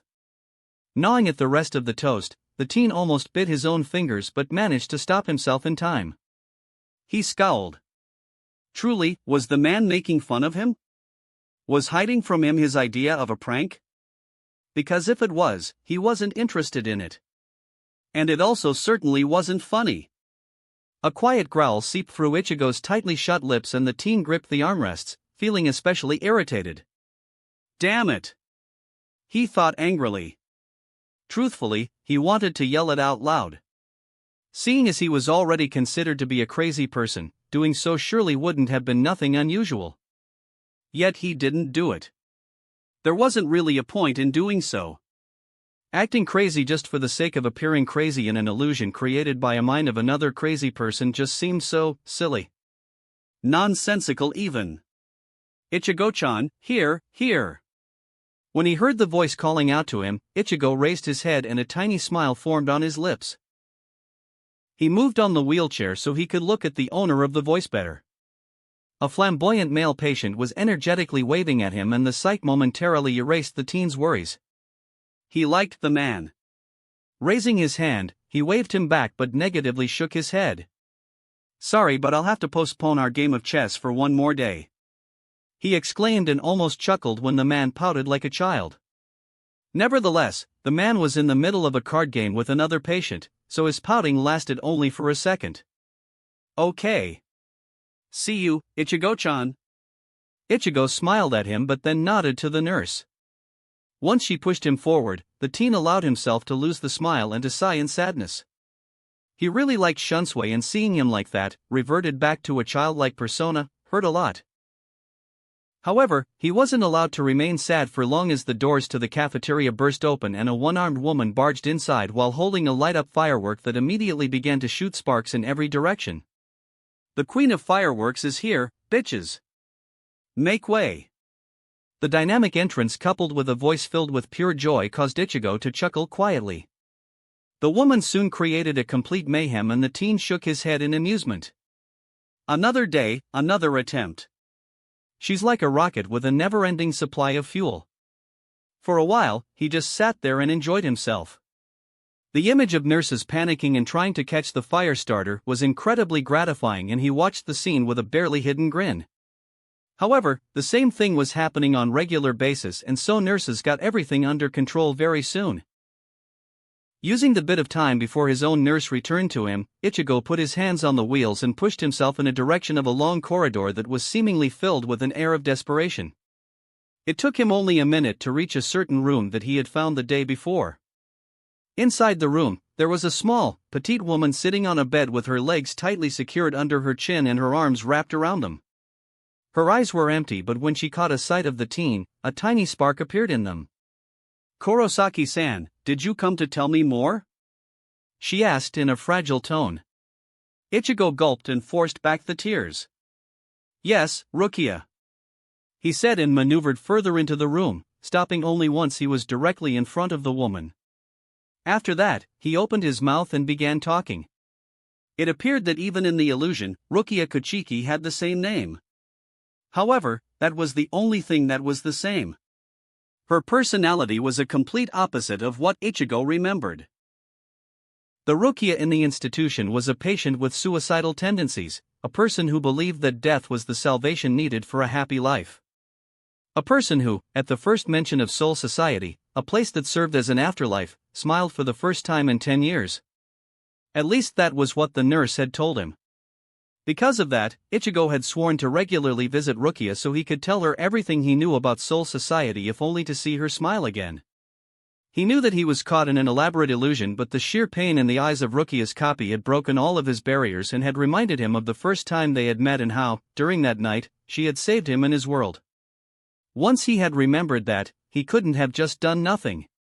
He had hoped that by telling her about Soul Society, he could cheer her up, help her from the depression. So here he was again, talking about what he knew from his memories. But what happened once he finished his monologue and just moments before the nurse came to take him away, caught him unprepared. Turning to him, Rukia gave him a tender smile and then turned away to look out the window. Killing myself really looks like the best way to get to the Soul Society, don't you think? Blinking rapidly, Ichigo took a double take. He opened his mouth but no voice seemed to come out. He just sat there in complete shock. That was how the motherly nurse found him a minute later when she came to take him away. A good portion of the day then flowed past him like a breeze, just barely tickling his senses and leaving him disturbed in deep in thoughts for most of it. He finally raised his head and offered his full attention only when the nurse leaned deeply into him and whispered to him something that made him gulp. "Your family is here to see you, sweetie." Feeling dread in his guts, Ichigo let himself get steered into the meeting room, where the nurse left him at a small table. As soon as she left, he began to take deep breaths to collect his emotions as much as he could. Somehow, he knew that meeting his illusionary sisters and father was not going to be easy. After a few minutes, the door on the opposite side of the room slowly opened, allowing for a pair of shy faces to peek inside. "Ichi nii? I Ichi nii." He silently, yet furiously fought back the tears that threatened to form in the corners of his eyes. Carefully, as not to scare the girls off, he put both his hands below the table and then clenched them hard. "Hey!" With great effort, he managed to form at least a tiny smile. His voice came out a little bit croaked, but it didn't look like anybody noticed it, as both girls ran across the room as soon as he looked at them. He half expected them to jump at him and envelop him in a tight hug, but he stood corrected when he watched them nervously sit on the chairs opposite of him. Despite being a poor reader of subtle emotions and body language in general, he realized his mistake rather quickly. "They are afraid of me," he thought bitterly. "Ichigo." He raised his head to see his father walking through the door and, for a moment, he froze. What happened to him? He looks so old. "How are you doing, son?" Ishin asked while giving the teen an intense stare. Struggling to form an answer, it took Ichigo a moment to recover. "Fine. I'm fine. Better, I mean." Ishin's beard, half gray and half black, moved a little as the man formed a tired, but an honest smile. "I see. That's good to know." Ichigo watched him sit down and join Yuzu and Karen with a barely hidden sad frown. Is something wrong, Ichi nii?" Yuzu hesitantly asked as soon as she noticed a change in his demeanor. Cursing silently, Ichigo shook his head and gave her an eye smile. "Nah. I'm just happy to see you." His answer managed to create a tiny spark of hope in his little sister's eyes, causing Ichigo to clench his fists even more. To change the flow of his thoughts, he glanced at Ishin. "So, anything interesting happened lately?" Actually, yes. You recall Ryukin Ishida? The director of Karakura Hospital? A white-haired man with glasses and a bit cold appearance? Yeah, sure." Ishin made a weird sound, which Ichigo translated as a chuckle. "The stubborn arrow offered me a good position in the hospital and I was thinking of accepting it." Ichigo smiled. "Really? That's great, right? Slowly, but surely, the conversation picked up and allowed the teen to hear much new information. Most of it was useless to him, however, he still listened to everything. It felt nice to just turn off his brain for a moment, to let go of everything that had been bothering him for the past few days and ever since he had woken up in the institution. Illusion or not, his father was still his father, and the two of them easily chatted, albeit with a bit of teasing and insulting. Just as Ichigo remembered it. However, the nice scene was bound to end soon enough, and it came sooner than expected. It happened right after Yuzu and Karen, too happy with the way things were going, jumped out of their chairs, flanked the teen and jumped at him to squeeze the life out of him in a tight and a warm hug. In that moment, all the emotions Ichigo had been carefully trying to suppress came crashing down on him. "Hey, Dad?" "Yeah?" Ishin asked and nervously glanced at his daughters, ready to grab them at the first sign of danger. "When can I go home?" The second he uttered the last word, Ichigo felt his sisters and his father tense. Confused, he frowned at the man. Did I say something bad?" Visibly nervous, Ishin quickly shook his head. "And no. Of course not, son."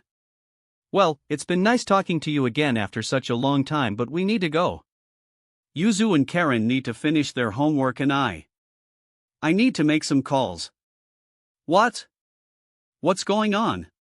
Ichigo asked, unintentionally raising his voice and causing the door behind him to open. When he glanced back, he saw a group of nurses walking towards him.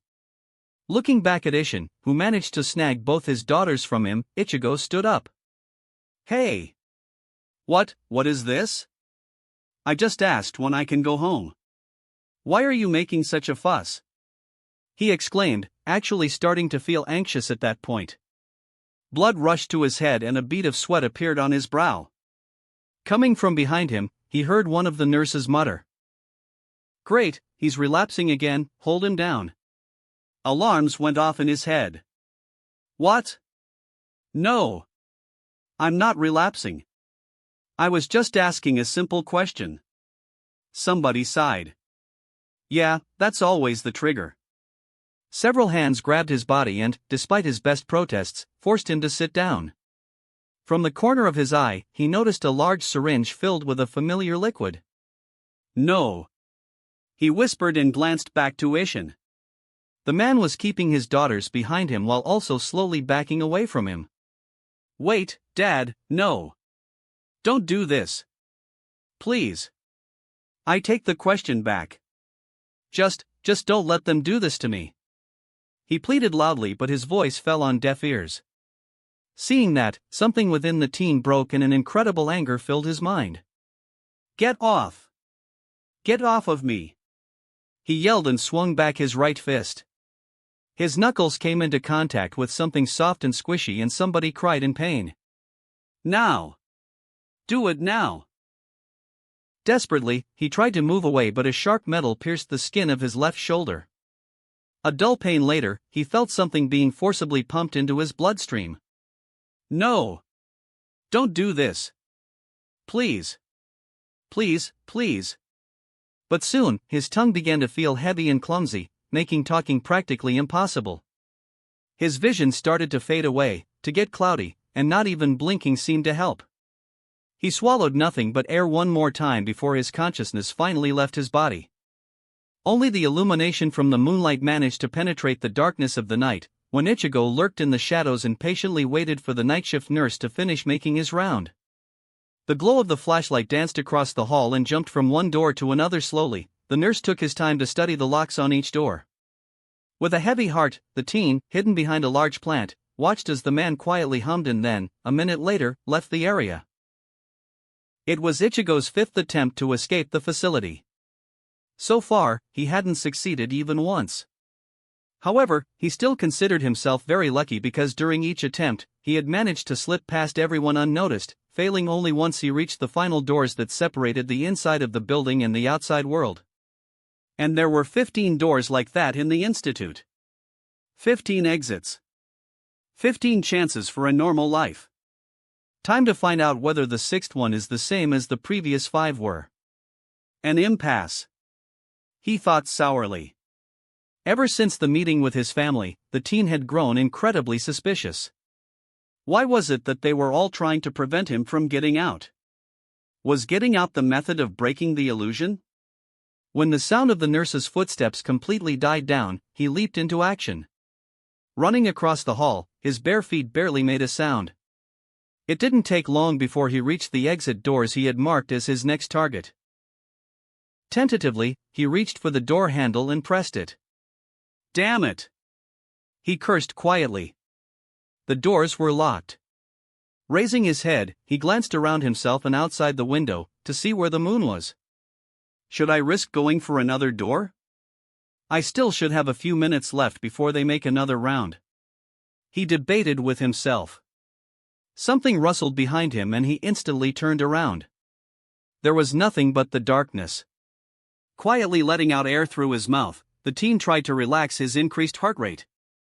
With his left hand, he wiped the bit of sweat that formed on his forehead and shook his head. I should go back. I can't get myself knocked out again.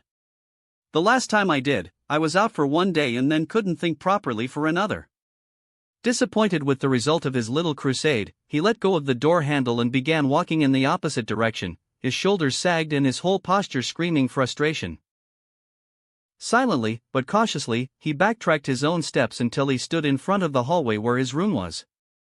He took a deep breath and raised his leg to take a step forward, but, randomly glancing to the left, he saw a bit of moonlight glowing through a window and immediately stopped moving. There was another hallway on his left and the faint white glow revealed a door of a certain room.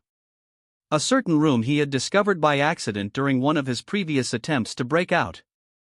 A certain room with a certain patient. I shouldn't. Even his inner voice trembled as he stared at that door. However, the urge, the desire to see that patient was stronger than his sense of rationale. In a series of heavy steps, he made his way to the door, placed his right hand on the doorknob and turned it to the left. With a click, the door opened, allowing the moonlight to enter the room and to illuminate a bed.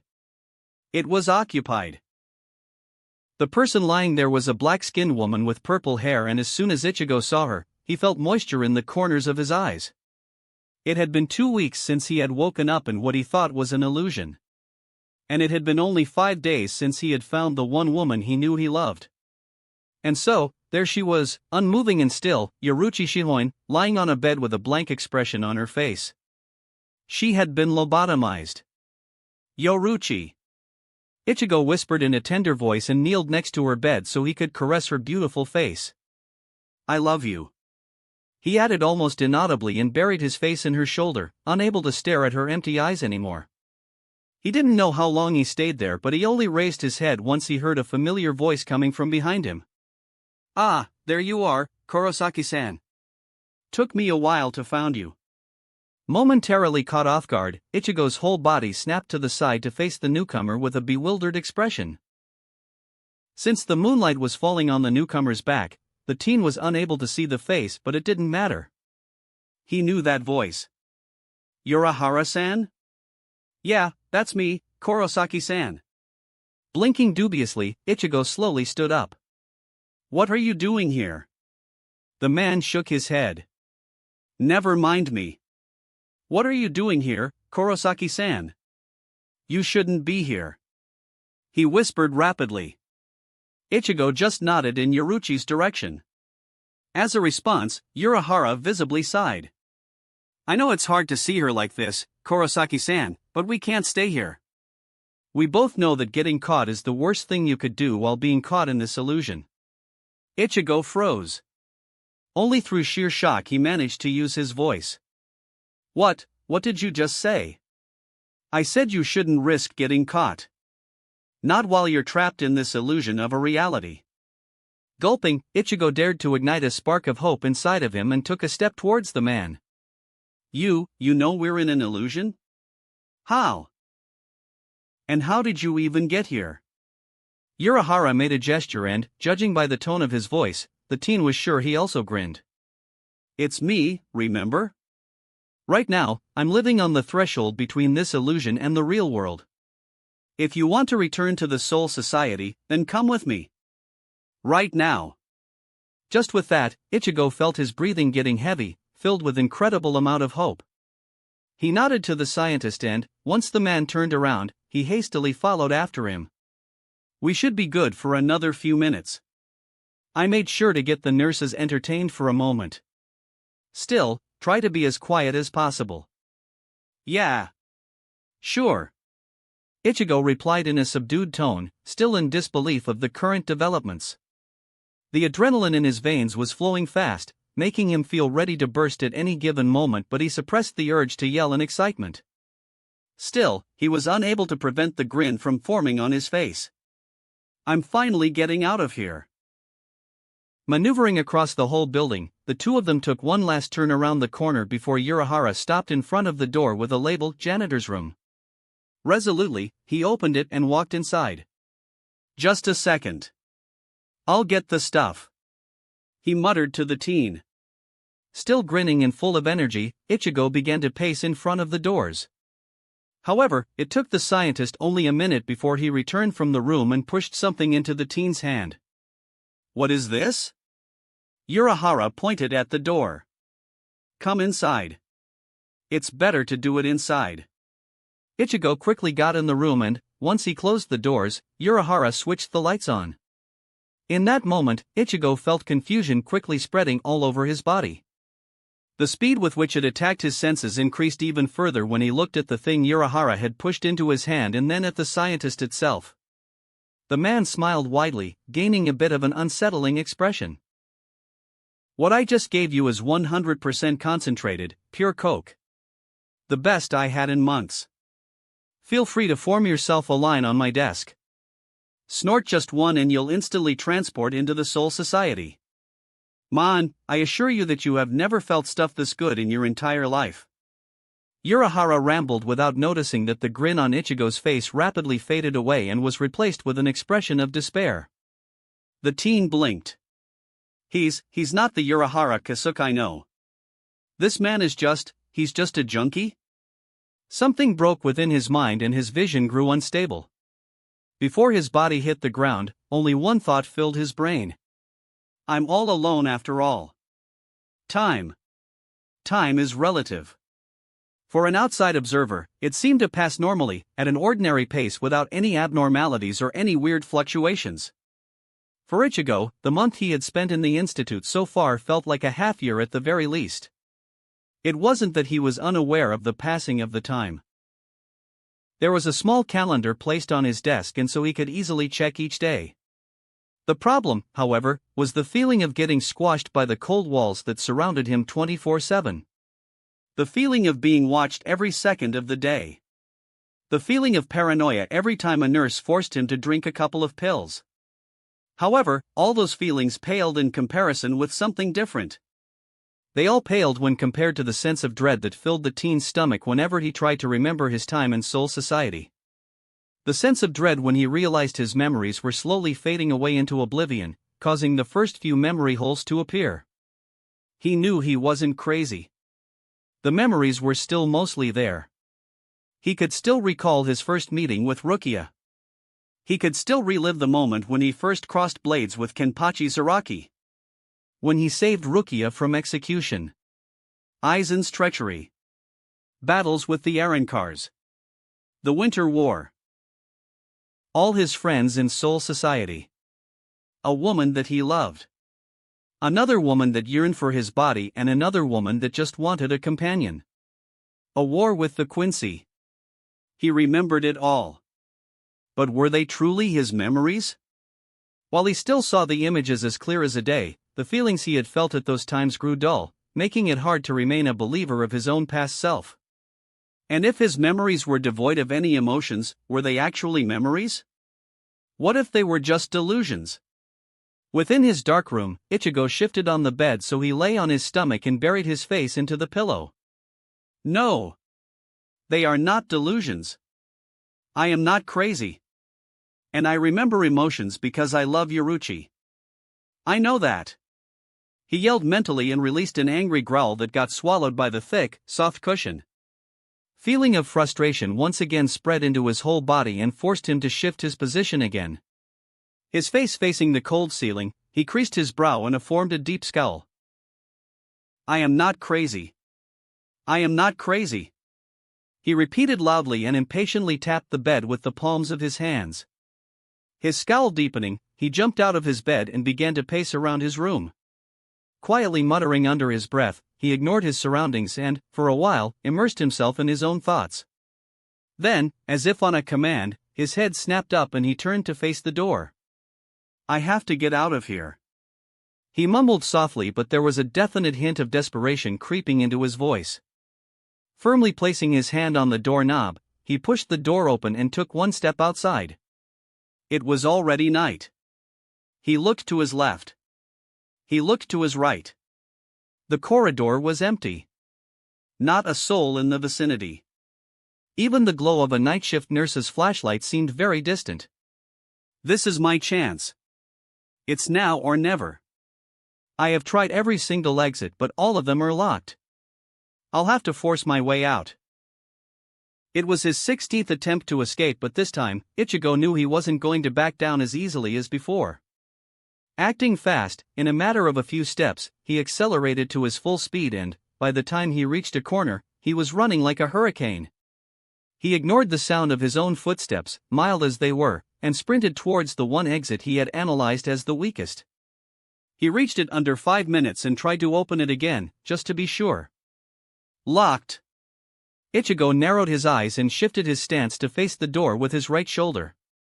Glancing at the opposite side of the hallway, he took a deep breath. If he went through with his plan, he was going to make a lot of noise. But he was getting to the edge of his patience, to his breaking point, and that slowly turned him into a caged animal. And a caged animal was always the most dangerous one. Now! He leaned backwards, then put all of his weight on his left leg and burst forward. Bang asterisk. The door shook and the resulting sound echoed through the hallway like an alarm. Nevertheless, the exit remained closed. Ichigo grimaced from the bit of pain but also from the anger that slowly filled his mind. Again! Bang asterisk. What's going on? Who's there? Ichigo felt his breathing getting fast but refused to look away from his target. Not when he was so close. The door, one more time. He focused all of his energy, all of his pent-up emotions, into the last attempt and shot forward one more time. Crash asterisk. The door crash opened, causing him to fly through them like a bullet. His body sailed through the air only to stop once it hit the ground. Battered and bruised, the teen bit his lip in order not to cry out in pain and forced himself to stand up. I'm finally out. He yelled in excitement. He was standing outside the building, in what seemed like a large garden filled with trees and endless sea of flowers. The grass below him tickled his feet and a smile appeared on his face as soon as he took a deep breath of fresh air. Now break, you disgusting illusion! He exclaimed loudly, throwing every bit of caution into the air, and waited. But nothing happened. Barely a minute after he managed to get out, he heard multiple voices coming from behind him and his smile withered. There he is. Get him. Don't let him get away. Before he could move in any direction, strong hands caught him and forced his arms behind his back. No. This isn't supposed to happen. He yelled when he felt his body being turned around to face a horde of nurses, some of them giving him angry glares and some of them giving him stares full of pity. He felt his throat drying. It's not possible. It should have ended. However, no matter how hard he tried to scream or yell, nothing ever happened, and so, after a moment, he dejectedly lowered his head and let himself get dragged inside. I was wrong? What is going on? He thought, desperately trying to understand the situation. But he was unable to do so. His brain refused to cooperate, and so he was left with staring at his own feet as they slid across the cold floor. A loud knock on a metallic door a few minutes later briefly brought him back to his senses, and he realized he wasn't being tossed into his own room. Before he was pushed inside, he noticed only a small label. The director. Yeah, put him on that chair. Should we go or stay? Ichigo blinked. There was a voice that sounded familiar. He couldn't really put his finger on it, but he was quite sure he had already heard it before. He raised his head. It was as if a lightning struck him there and then. In front of him, in a long white coat, stood the director of the Karakura Psychiatric Institute, a man with brown hair, glasses, and a kind-looking face. Ichigo knew that face. Aizen? Another made-up game?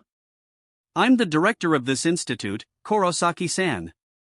I must say, I am quite displeased with your recent behavior. And you have been doing so well for the last year. I don't know what happened to you a month ago, but ever since that one day, you've been slowly turning back to your past self. The one that was rebellious and stubborn. The man said with a frown. When Ichigo didn't reply, he replaced the frown with a smile. But fear not, Kurosaki-san. For the sake of your family, I will heal your mind. I promise you that. Even if it would take. Kurosaki-san? What's wrong, Koro-arg?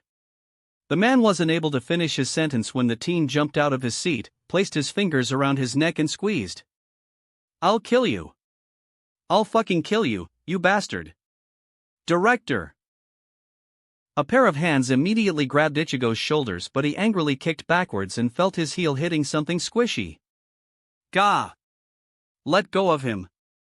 But Ichigo only increased the strength of his grip and squeezed harder. I know this is your work, Aizen. Dispel this illusion or I swear I'll strangle you to death. His face losing its color, the director tried to speak.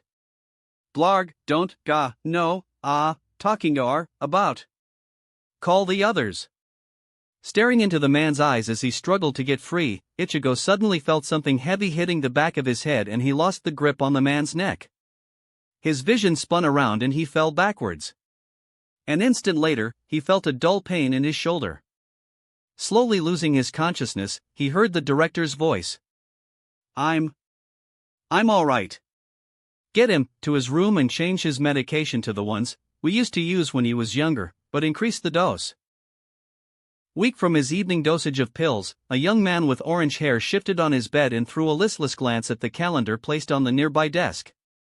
He blinked tiredly. How long has it been now? The date on the calendar seemed surreal and, for him, unusable. He had no idea what the year was, but it wasn't even bothering him. Dimly, he recalled that the last month he could remember was October. The month currently written on the calendar was the December. He blinked again. Oh, so it has been 2 months already? Who knew? He shifted his body again so that the desk and the calendar were no longer in his line of sight and a confused expression briefly formed on his pale face. Wait. It has been 2 months since what? What happened 2 months ago? Lowering his eyes, he stared at his own, barely responsive body and slightly tilted his head so it made a mild contact with his shoulder. Then he blinked again and the look on his face became a bit lively.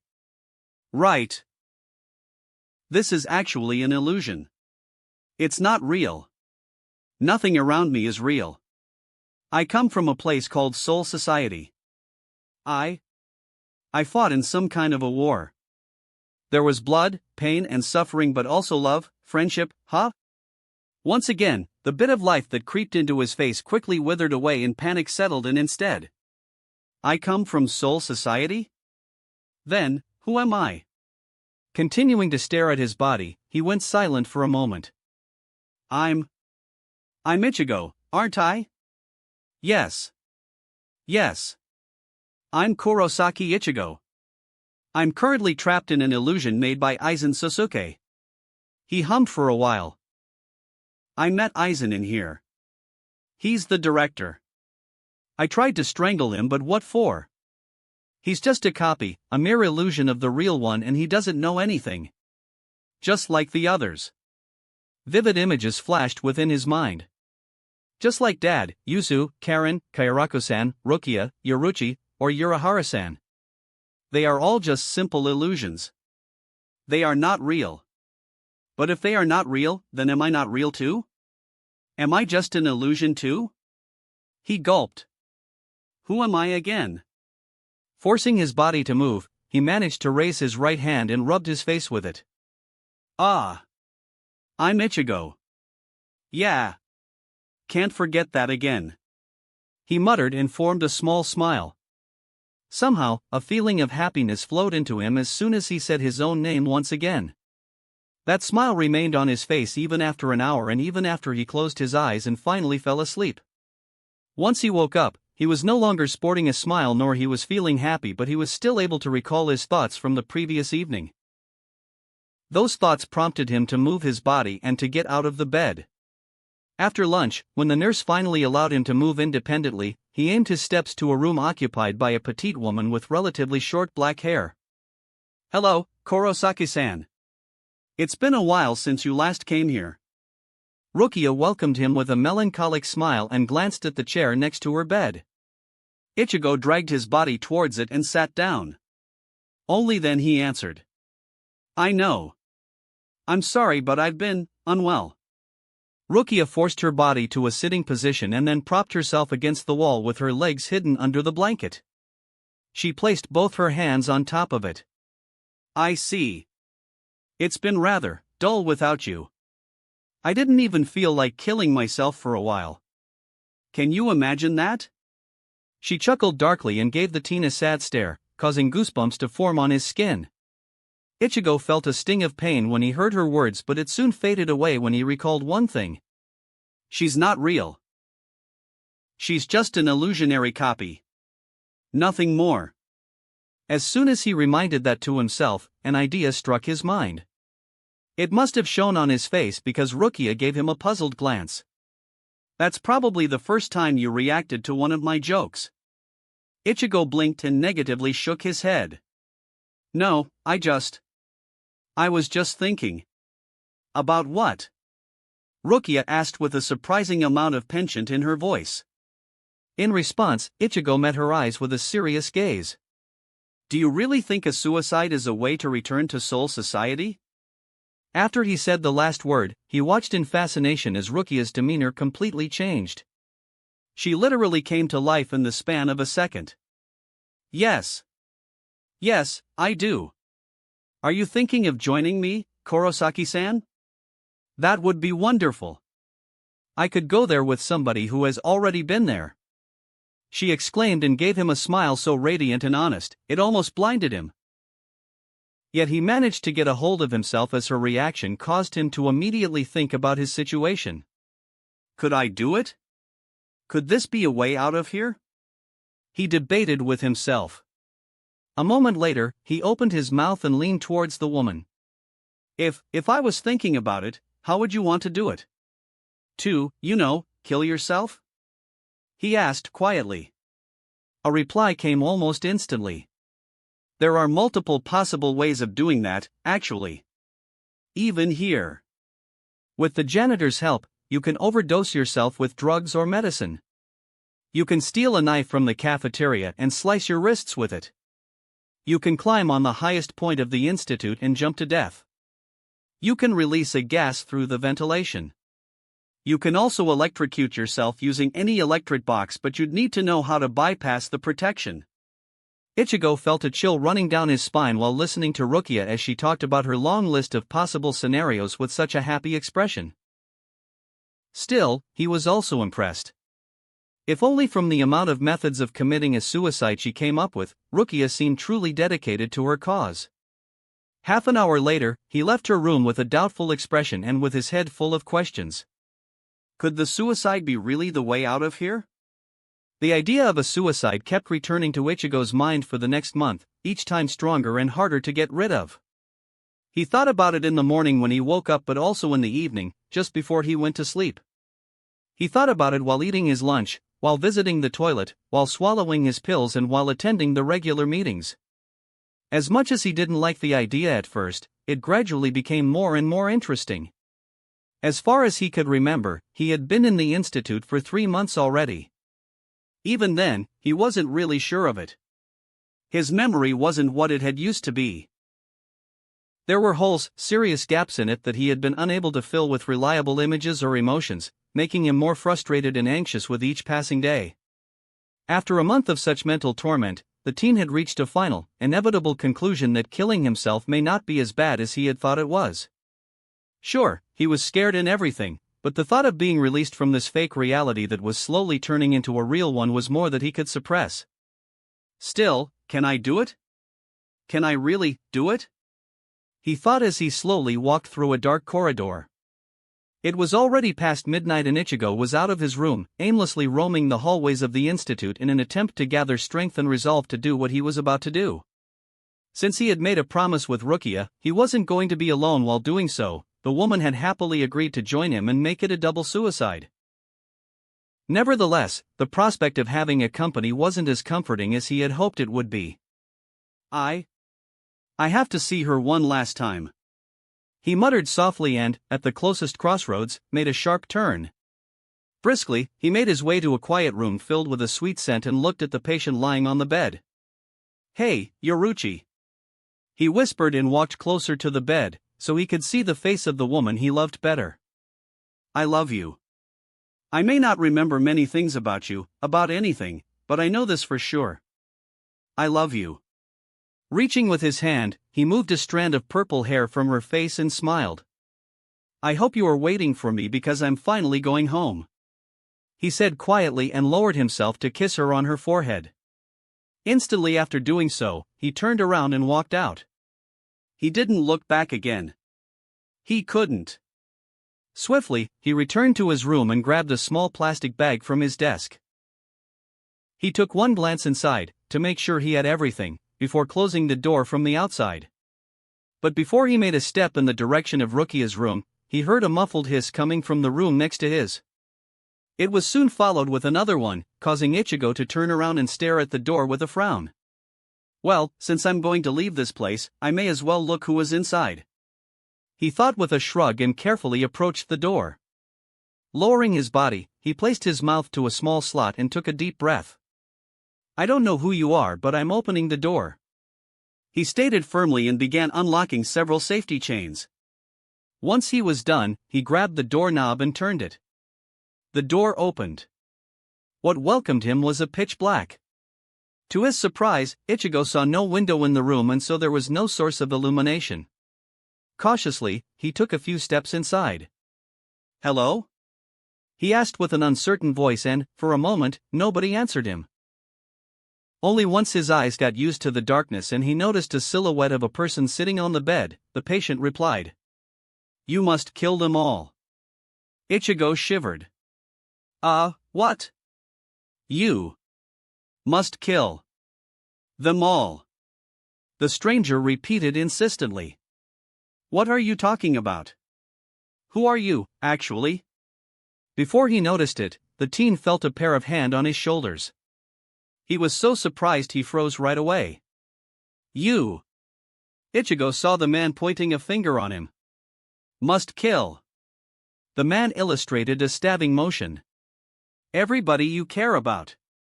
Ichigo felt another chill and goosebumps appeared all over his body. "What?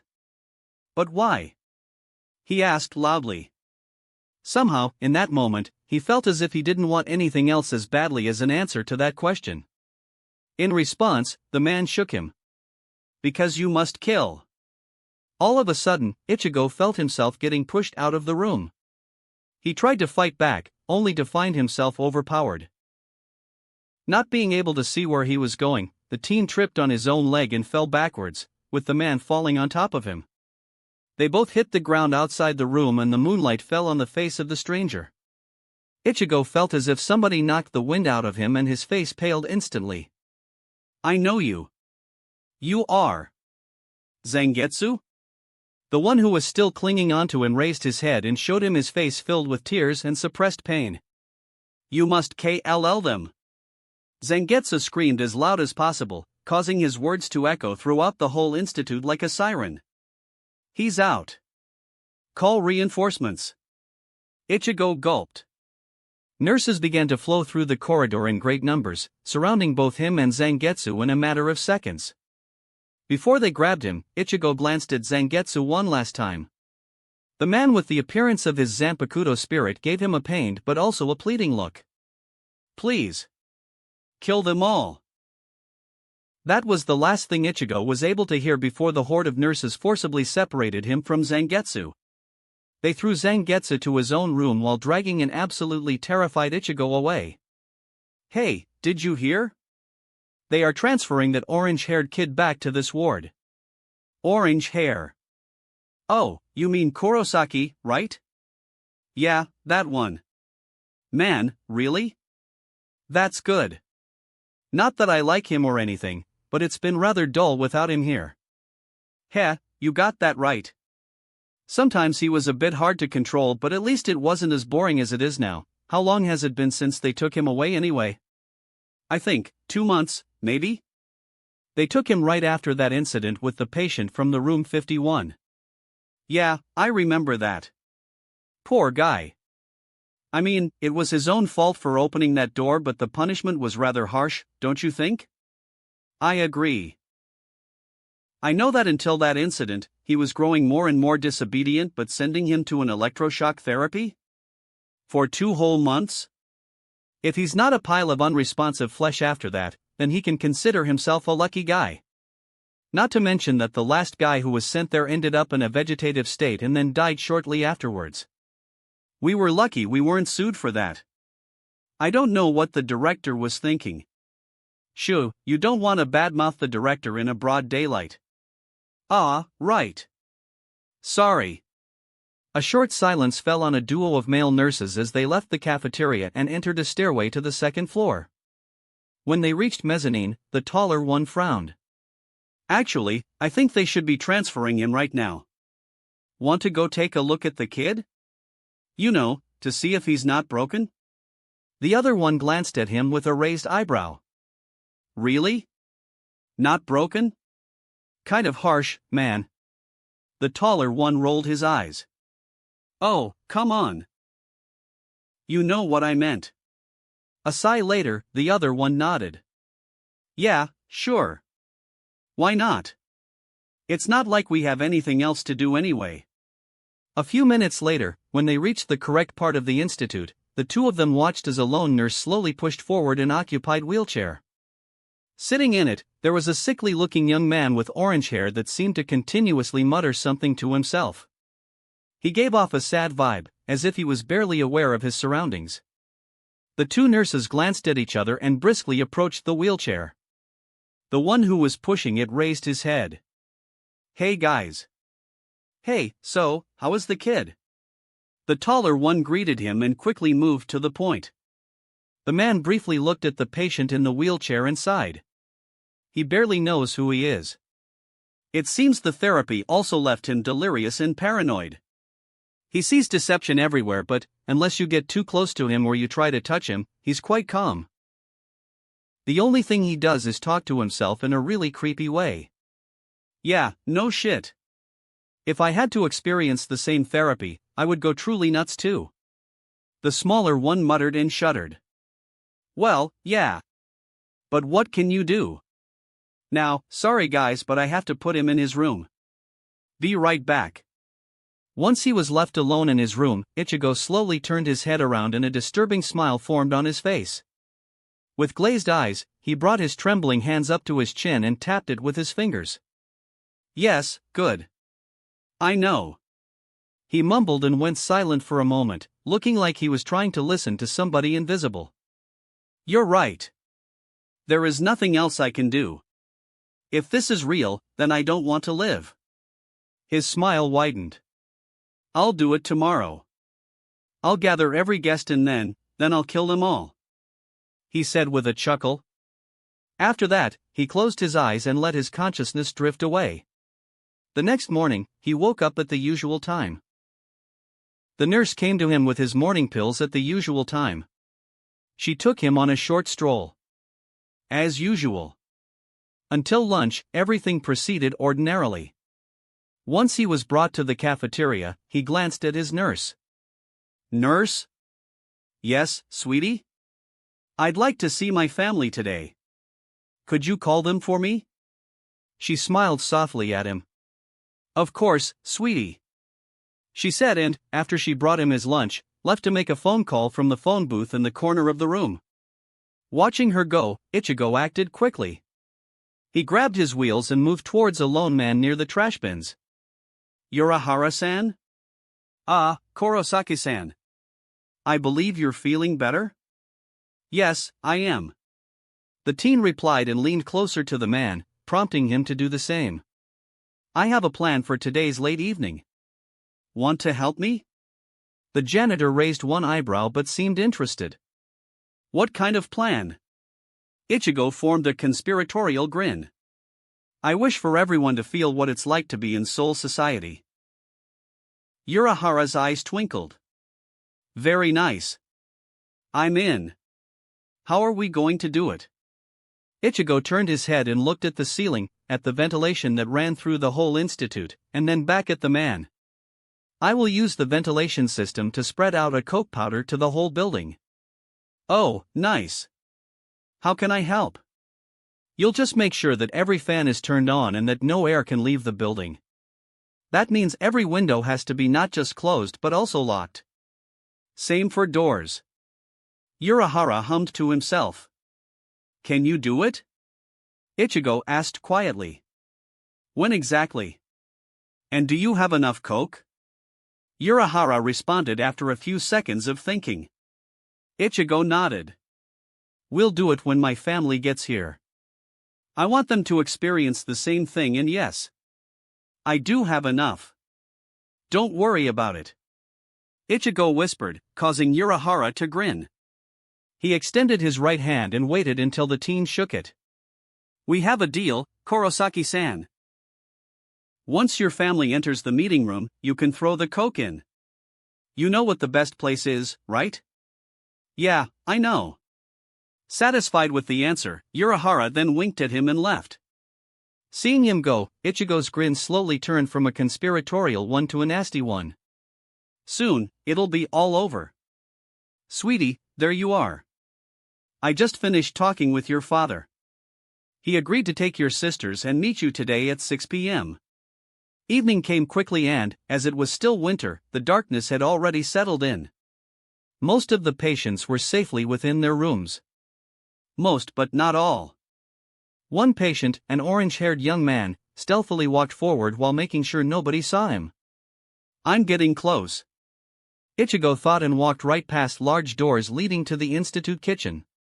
Once he passed a window with a view inside it, he stopped and entered another room.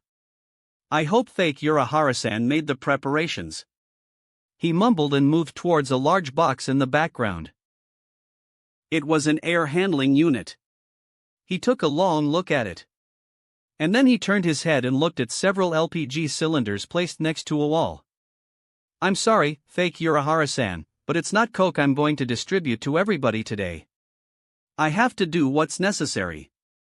He stated wickedly, his creepy grin returning in full force. Resolutely, he moved towards the cylinders and began to drag them towards the air handling unit, one by one. Time for everyone to die, he said. Despite his best attempts to suppress it, he began to laugh. A bit later, he entered the meeting room in his wheelchair, barely able to conceal his grin.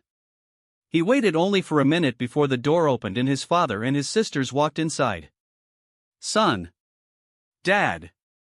The door behind them closed and the ventilation fans above him began to spin. Now I wait. Ichigo thought and, seemingly without any worries, engaged his father in a light conversation. During it, he tried his best not to look at his sisters. He couldn't. Despite the delirium he was in, he was unable to look at them without breaking down, especially when he knew what was about to happen. Only a few minutes later, he saw the nurse standing in the corner of the room scrunch his nose and sniff the air with a confused expression. 2 minutes later, the man began to sway only to topple over.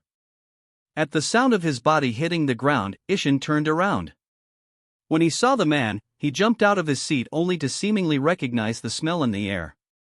Gas. He whispered in a mixture of surprise and fear. Immediately, he ran towards the door in an attempt to open them only to find them closed. Ichigo watched in a bizarre fascination as the man started to run around the room to try and open any door or any window. Unfortunately for him, all windows were too high and, same as in the whole institute, covered with protective steel bars. Save your energy, Dad. You can't save yourself, Ichigo said calmly, causing the man to freeze in a spot. What did you just say? Ichigo smiled. Don't worry.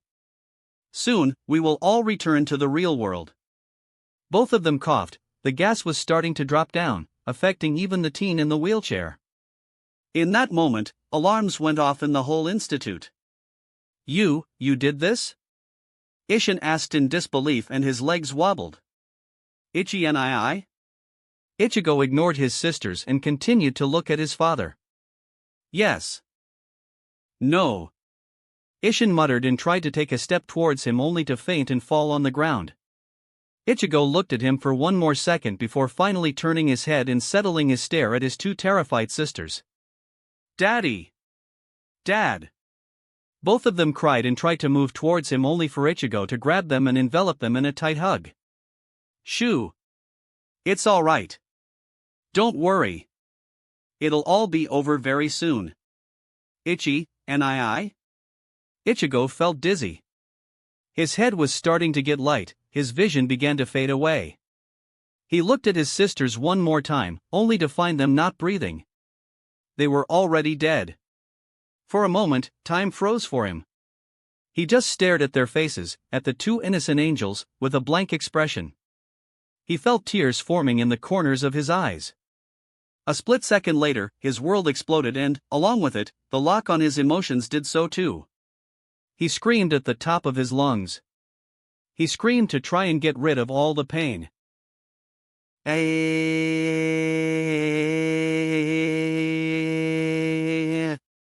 Then he fainted. Oblivion. A state where a person's consciousness ceases to exist. A state that Kurosaki Ichigo wasn't allowed to enter. Not yet. Where am I? He asked himself as soon as he realized the nothingness around him. He tried to move his head so he could look elsewhere, only to discover he had no head at all. No eyes, no senses, no body. He just was. Then, all of a sudden, he heard a voice. You truly are persistent, Kurosaki Ichigo. He recognized the voice. Immediately, he tried to retort but couldn't. The scenery in front of him began to swiftly transform. He blacked out. Ichigo! Come on, wake up! Don't you dare die on me, you sexy strawberry! On the edge of his consciousness, Ichigo heard a determined female voice calling out to him. Weak and confused, he forced his eyes to open. As soon as he did, somebody gasped and enveloped him in a hug so tight, he felt his ribs protesting.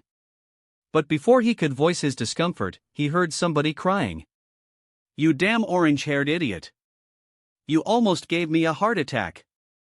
The voice, coupled with the large amount of purple hair covering his face, forced his brain to restart. Yoruchi? What, where am I? A second later, images of a nightmare played out in his mind like a horror movie and he felt panic swelling within his heart. Quickly, he raised his hands and returned the hug. Yoruchi!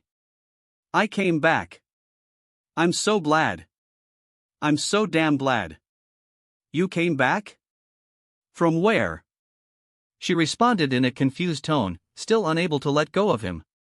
Ichigo chuckled despite feeling like crying. The nightmare was over, but what he had felt during it was still raw. He felt as if his heart had been torn to pieces. Doesn't matter.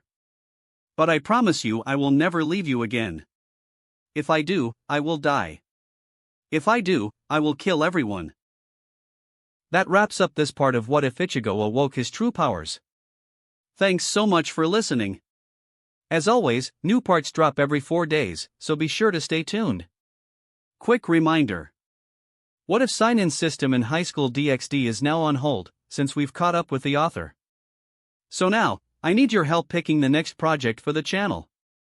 I'm currently deciding between these 3 fanfics. What if Gacha system in Modern Family World? What if Natsu has dual elements? What if Transmigrated in One Piece and becoming a Marine?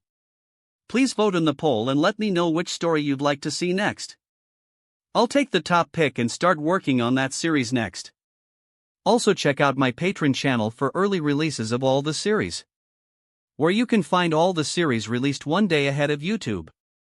If you enjoyed the video, don't forget to like, subscribe, share it with your friends, and please consider supporting the original author as well.